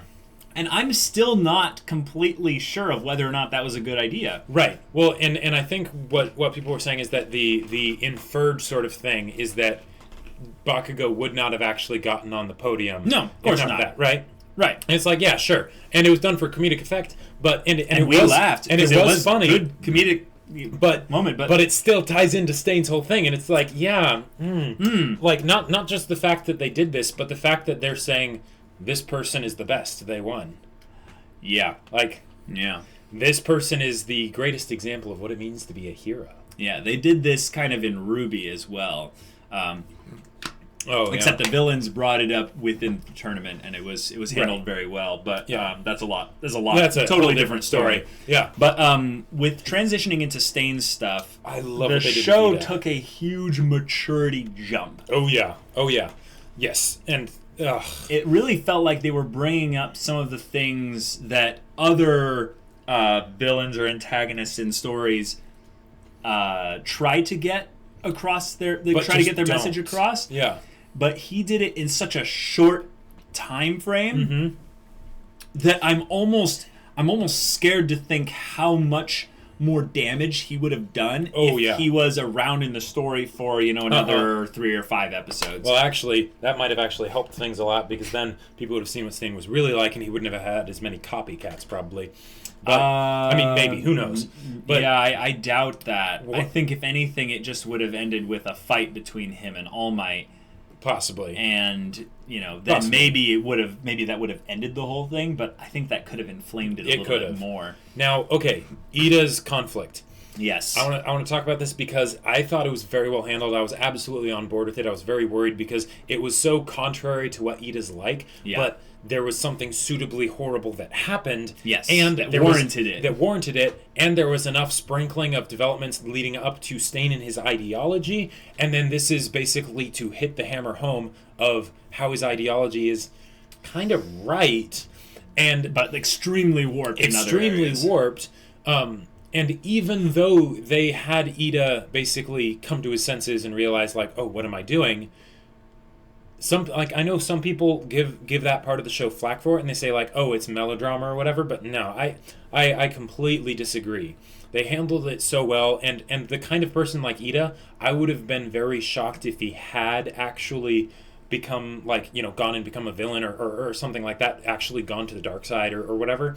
Right. But the thing is, it made sense for him to go into a dark place. Right. He for a moment, he completely rejected everything because I think Ida is built on a lot of ideals. A lot of black and whites. And once he came into this situation, all of his ideals were shattered in front of him. Yep. And he had to cling on to something, so he clung on to emotion. And this is a thing that I wanted to bring up. This is a thing I discovered through this arc.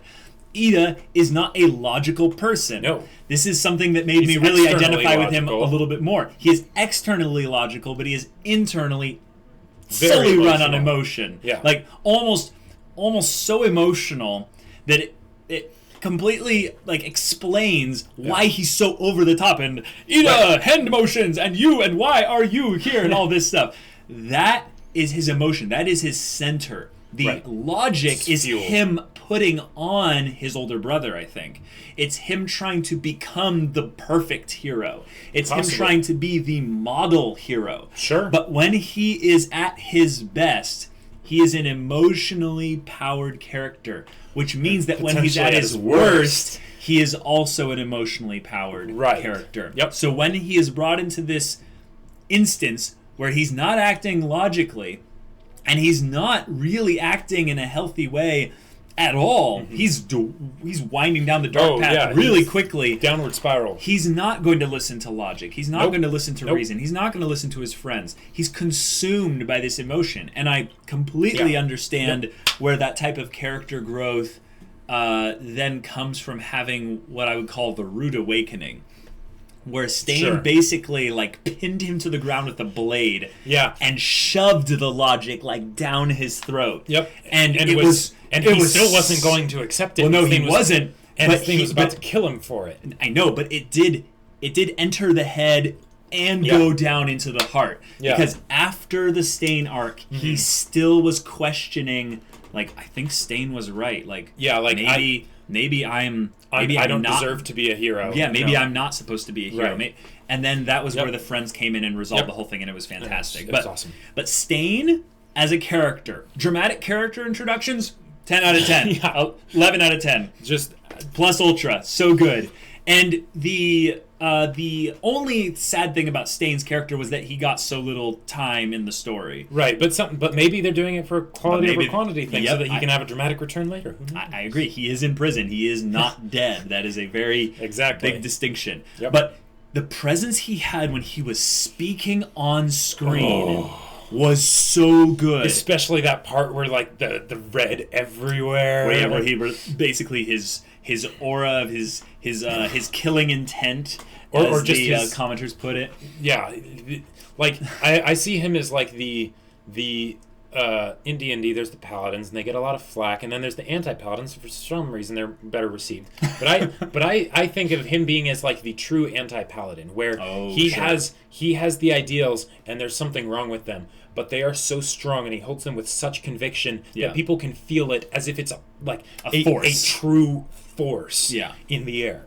So and no one can really deny it, because there's so much conviction behind it. Right. And this was a thing that I thought was good to bring up as a theme in the show, and it gets brought up again at the end of season 2, is the idea of a character that is not the main character and not the main good guy either, having the strongest conviction in the show. Yes. Now, this is risky because you basically throw away a lot of other characters' potential rule of cool moments by their conviction moments always being overshadowed in the future by that one guy who was so in his convictions that he made the skies darken. Like, Stain's moments of taking, whatever screen time he had, the very small amount, and projecting his ideals and a little bit of his own problems out on all the world unequivocally, equally, and just in a completely warped way, really made the show take a step back and look at itself. And we did as well. And we're like, wait, what is MHA again? We have to we have to reevaluate this, because this is big. And when he had his moment where he saved Deku from the Nomu, I love that so much. Because it wasn't just the fact that he had his ideal thing or whatever. It was the fact that he was so righteous about it. He's like, no, I'm right, and you know it. And they're like, but you're taking it too far. He's like, but I'm right. The fact that he saved Deku and no one else did, like. That's one of those villainous virtue things, the contradiction where the guy that is slaughtering people goes and saves the one person because they sort of live up to his ideals and have enough potential to be worthy of surviving in the world of Stain and all that. Right. But there's so many characters and villains in other stories that try to get this level of persona, and they oftentimes just fall flat. they become a cheap imitation of like the Joker, for instance, and it's really obvious, really like obvious. I when am they do Loki that. of Asgard, and I am burdened with glorious purpose. You can't just say that; you have to show it. And I think that there's something in Stain to where I would recommend, I think this is something that I should probably just do, because I would love to go more in depth into Stain, but I feel like on YouTube, if there isn't already, there are probably tons of people who have done like dissections of Stain. Yeah. And I would love to probably like have some Sure. recommendations for ones to go and look into, because it's not really Stain that's interesting, it's those episodes surrounding Stain and how it interacts with Todoroki, Ida, and Deku's character, Right. and just works it in so well. And all the while along this, there's the training stuff, which I feel like are the slower parts of season 2. Sure, but they needed to happen. Yeah, and they didn't linger on them too long. Yeah, And even when they did them, they usually did a very good job of having other things happening in parallel. right. So that it's like, okay, even if this isn't your slice of pie, you got something else. Yeah, and you guys have all seen MHA, so then they go through the teacher battles, and they go into All Might, Bakugo, and Deku, which is fantastic. They introduce some more quirks of characters that we hadn't known about before. Yep. They introduce a lot of the teachers' quirks and give limitations for that. But I want to tell you, this kind of leads perfectly into predicting things for Season 3. But the reason why they did this earlier in the show, when they suddenly started introducing a lot of people's abilities and things like this, was because they wanted to show them in action very soon later. So Season 3 is going to start like, oh, it's all going to be okay. And then suddenly, boom, it's not okay. Like, is Season 3 going to be 1 or 2 cores? I think we don't know yet. Hopefully it's 2. And if it's 2, then I would say we're definitely going to get some actual like villain on Yeah, it's so soon after the previous season that I think... but just from our perspective. Yeah, from our perspective, that's true. So maybe they would have the fan outrage if they did 1 core... So if Bones knows what's good for them, they'll just drop everything else and do My Hero Academia. I think they probably have, like they've devoted like an entire studio for it. So let's say it's 2 cores. If it's 2 cores, there's going to be so much crazy stuff in season 3. Yeah. The way I think about it is, I think back on some of the shows that, like Fullmetal Alchemist Brotherhood. Like, I take any 25 episodes of Fullmetal Alchemist Brotherhood and I think about how much happened. It just kind of makes me, like, rock back and forth and just be like, oh boy. And the thing is, here's the thing about this. They've done all the fights that are at the school, where basically there are consequences, but not real consequences. It's not battles for life and death. Now they can get into all of that in Season 3. And if they have the same quantity of fights that they had in Season 2 and Season 3, but just with villains now, wow. It's going to be crazy. Yeah, it's going to be insane. So should we answer some questions really quick before we get into Season 3 predictions? Yeah, I think that's a good plan.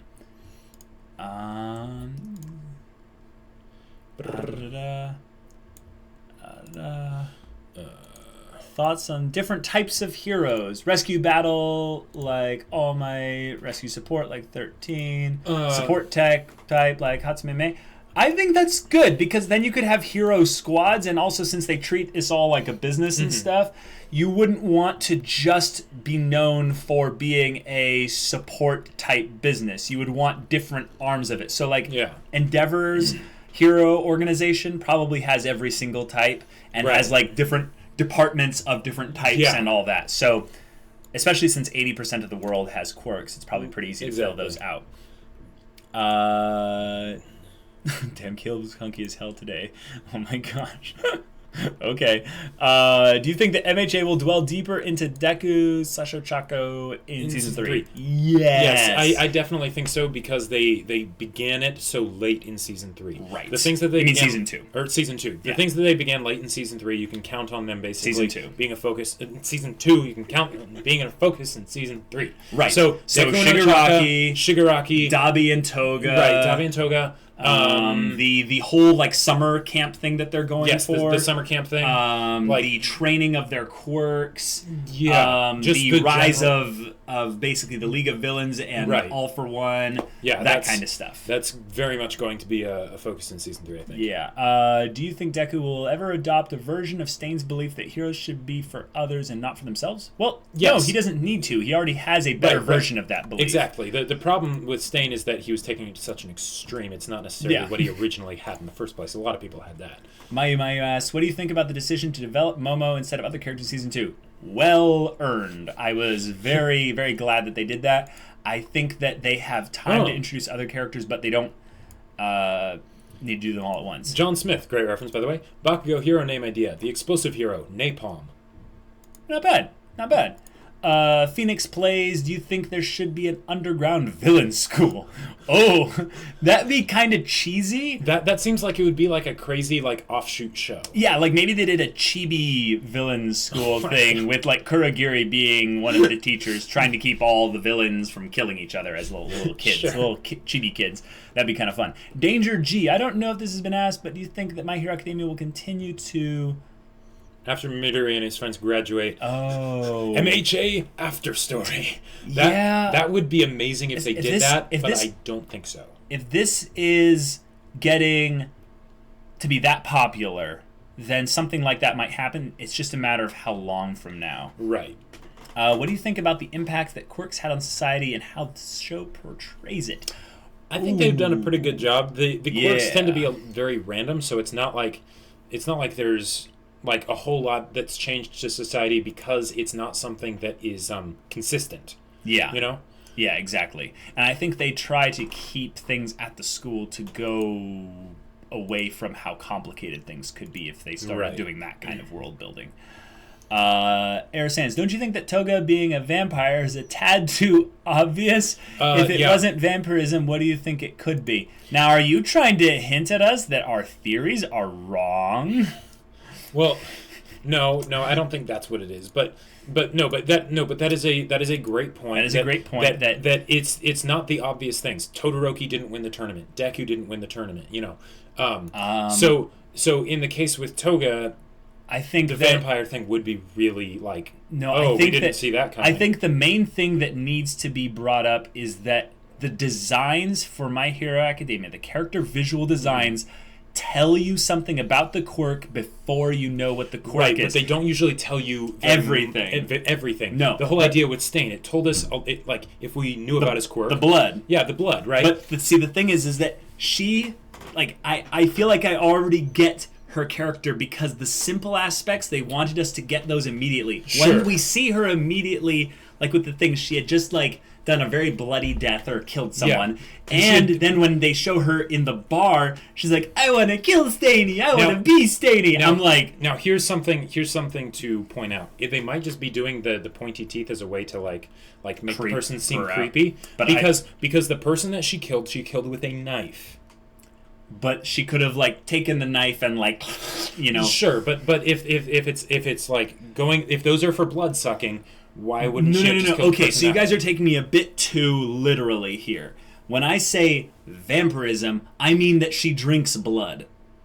I'm saying that there are going to be aspects of that'll be theories on top of theories, but I think she is like Stain enough to where she actually drinks blood for some reason. Okay. And that is the reason why all of her, like, the crimes that she's committed have, like, extreme blood loss. That blood went somewhere. Okay, sure. And I think that she drank it. I think that that's the thing that makes her extra creepy. Okay. From Shigaraki's speech at the last episode, how do you feel about people that could save someone but choose not to because that breaks laws? Whoa, that was one of the things that you brought up when the dog cop was woof about... Yes, yeah. that whole thing, because there are problems with the way they have their laws set up. Serious problems. It'd be kind of like if the Jedi... Oh, wait, we saw how that went. If the Jedi became regulated enough to the point where they could only go to help people if the Supreme Chancellor of the Republic had given written consent for that specific instance. Right. It doesn't work. It doesn't work. The whole point of superheroes is that, yes, they are kind of vigilanteized. That's the reason why they're so popular, is because the idea is that they just see something wrong and they just do it. They fix the problem. But because of this society having this many heroes, they do have to curb the vigilantism type thing, which does carry a lot of problems. There's property damage. There's people that get killed on the sidelines and no one hears about them until the thing is in a situation like this, what they would actually want to do, if they want superheroes to actually be a possibility, is they would not want to have something that's basically, you can only do this in response to that, and like you need to have this, you need to go through the proper channels, channels before you can act. Is what they would need to instead do is basically have a way to analyze and say, after the fact, yes, this was a hero thing, you're good. And if it wasn't, if it was something other than that, then it would be dealt with in an according way. Right. I think that also this society has had heroes long enough to where, quirks as a big thing, that people are used to now being able to identify, this is a hero situation, I need a hero. And the heroes are around every street corner, basically. Not necessarily literally, but there's so many and there's so prevalent. Sorry, brain wasn't working to find a word there. That you don't need to freak out about having someone being there in a few seconds. And I know this is actually a problem that people have brought up in the real world here today, where if you call 911 to get the cops there because you have a home invader and stuff, it still takes a few minutes, and in those few minutes, it could be too late anyway. Exactly. But it's the idea with quirks being involved. There does need to be some kind of oversight subcommittee, and we're all going to hate those people because they step over their bounds every once in a while. But it's worth it to protect the civilians. If the people that are burdened with the responsibility of being a hero have to go through some paperwork and some wrist slapping, basically, or some fines or some basically saying you're demoted, you can't do hero work for 3 months. You're suspended. You're suspended from doing hero work. Yes. That's fine because it's not about the hero. It's about the people being saved. Right. They are the goal. If a hero loses a bit of their ego, money, dignity, or anything like that over them stepping over their bounds a little bit, that's fine. Right. And I think that's where things... Yes. Stain's whole thing comes into play. Stain's whole thing comes into play, yeah. So this is interesting. So did you realize that Gran Torino told Endeavor not to attack Stain because if he did, he may have hit Deku as he was prone behind Stain? It's also implied that's the reason why Stain was particularly peeved at Endeavor and thus called him a fake. That is really cool. I hadn't noticed that. I did notice that. Gran Torino told him to wait because Deku was there, but I didn't get the implication that that's the reason why Stain was particularly peeved at Endeavor. I got actually the idea that he was calling all of them fakes, or no, I got the idea that Endeavor had a reputation, and he knew about Endeavor by reputation. Yes. He's like, this one's specifically. I know about you. You are a total fake. You're like the champion of my cause. Right. You're everything that I hate. Exactly. So he particularly. You should be more like All Might. Oh, that would have been great.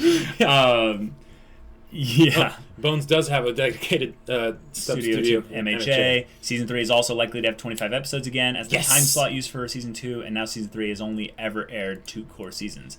Awesome. Our mods, Caviner, your great job of so much, bringing up that kind of data and stuff. So thank you definitely for doing this kind of stuff. Guys, shout out for the mods in chat. They are doing troopers. A fantastic job. What do you think of Deku's mom as a character? She is absolutely amazing. She is a cinnamon roll. She is just so sweet, and I'm so thankful that they had her in here, because a lot of times in young adult type stories they will remove the characters from the equation because it's the parents the parents from the equation, because the main characters and a lot of the people watching the story will basically be at that point where they're embarrassed of their parents or whatever, or they have a lot of problems with their parents. They start to, butt heads or something like that. So they'll just remove them from the story. Right. And that's really unfortunate because I love what they've done with Deku's mom. I love when mom or dad characters are like best mom or best dad. Like, yes. The mom in Erased. Oh my gosh. Yep. Or best mom in Wolf Children. Or the dad in Sweetness and Lightning. Yeah, I haven't seen that. It's But yeah, oftentimes. Awesome. Oftentimes, it can be a little bit of a stereotype where there is always a best mom, but there's no best dads out there because that's true. We all like the Disney stereotype where at least one parent is gone all the time. They're either killed or they're absent or something. I guess it's pretty relatable too because a lot of people have had to go through that. Yeah. Would you guys have changed anything about the ending of the tournament, and if so, how? Maybe not had Bakugo get chained up. Yeah, I think if anything, I loved it. The ending fight is one of those things where I didn't know I wanted that until I saw it. Yeah. And then once I saw it, I was like, oh, that's just perfect. Amazing. It couldn't have gone any other way. So we loved the fact that Todoroki wasn't able to really use his flames. Yeah. Yeah. Don't see Bakugo getting any female bond or relationship anytime soon, but who do you think he would have the best chemistry with if he did? Oh boy. Of the current female characters that are in the show, none. Yeah, I'm not a shipping guy at all, but so I don't know. I liked I would love some new female characters to get introduced. Oh, sure, yeah, that would be fantastic. They could introduce one that would jive well with Bakugo. Right. I loved Bakugo and Uraraka's battle. I understand why people ship them, but the thing is that their personalities are so different. Bakugo is not someone who is ready to be in a relationship yet, unless he is paired with someone that has at least similar temperament. Yeah, and I do think opposites attract. That's a real thing, but no, not for Bakugo right now. Since the villain in the woods was more hidden physically than the others, yeah, that's right. Do you think he has a higher importance since he wasn't shown with the other new additions? No, I actually think he has a less higher importance. Yeah. Unless maybe he was the person that was cloaked that they showed in the season 3 taser? Yeah. Well, they did both look physically imposing, but with the cloak, it's easy to kind of get that mixed up. So I'm going to say no, he's not as important. But there's a possibility that he's another, kind of rogue villain. And that because he's out in the woods alone, there's some reason why his quirk doesn't let him be inside. Now, I'm kind of gender assuming that it's a him, but the way they showed the size made it look a little bit kind of male, stereotypical meathead kind of Here's a good villain. Question. Do you think that that's the same woods as the training camp since there's a lot of trees in the trailer? A lot of trees in the trailer. So season 3? Yeah, that basically they'll get attacked at the training camp because we've talked about how that's a potential we have talked about that. Yeah, actually, we could go into predictions right now. That's one of the predictions we have. We both share this, is the idea that the next place that kind of mirrors USJ a little bit is USJ was them training, basically. And somewhere removed from location. Exactly. So this is the same type of instance where they can focus maybe a little bit more of having the training actually happen. And then once the training has gone through a little bit, the villains attack, but the villains attack maybe in a much more intelligent way than USJ. Sure. They've learned from their mistakes. Yeah. And they maybe are maybe they target Deku. Right. Say they actually, Deku in particular, we know that he is, a problem, and we're maybe going to grab him and use him as a means to lure out All Might. Here's something they could also do. They could have, at least Toga, not necessarily Dabi, but they could have Toga already be in UA. She's already infiltrated, and maybe she's in Class B. No, I think that we've basically ruled out I've ruled out in my head the Toga infiltrates UA thing anytime soon. I would like her to be shown actually doing the infiltrating. Yeah. Not have it be a thing where, by the way, she's been here the whole time. She's been here the whole time. So yes. maybe they have it be a thing where later she forges an We ID. have a mysterious transfer student. I'm all for the Toga mysterious transfer student idea. I would love to see that. But I don't know why they would do it. Right. I feel like it would have to be something with conjunction with another student who is like some kind of information gathering person. Otherwise, what's she gonna do? Like drink Deku or something like that? Like, I don't know. Like, there's all kinds of things that they could do with that, but I'm just gonna predict that it's gonna happen rather than what specifically is going to be a part of it. Okay. Now, but yeah, we think that training kind of summer whatever thing, that will be like the beginning. That will be the main focus of the beginning of here's season my 3. question. In season 3, will we get an all-for-one fight? Because 2 cores is a long time. 2 cores is a long time. Maybe at the end. That I could see it. Like, I could see it happening, but I feel like if it happened, we're not going to be able to predict how it ends because one of the things I'm a little bit I still haven't figured out this about MHA is I don't know what kind of story they're going to do. Right. What's their plan for how long it's going to be and stuff? What's the end game and how soon do they want to bring All for One to the main stage? One of the things that I compare this to is Fullmetal Alchemist Brotherhood. I think that All for One and Father from that are way too similar to be a coincidence.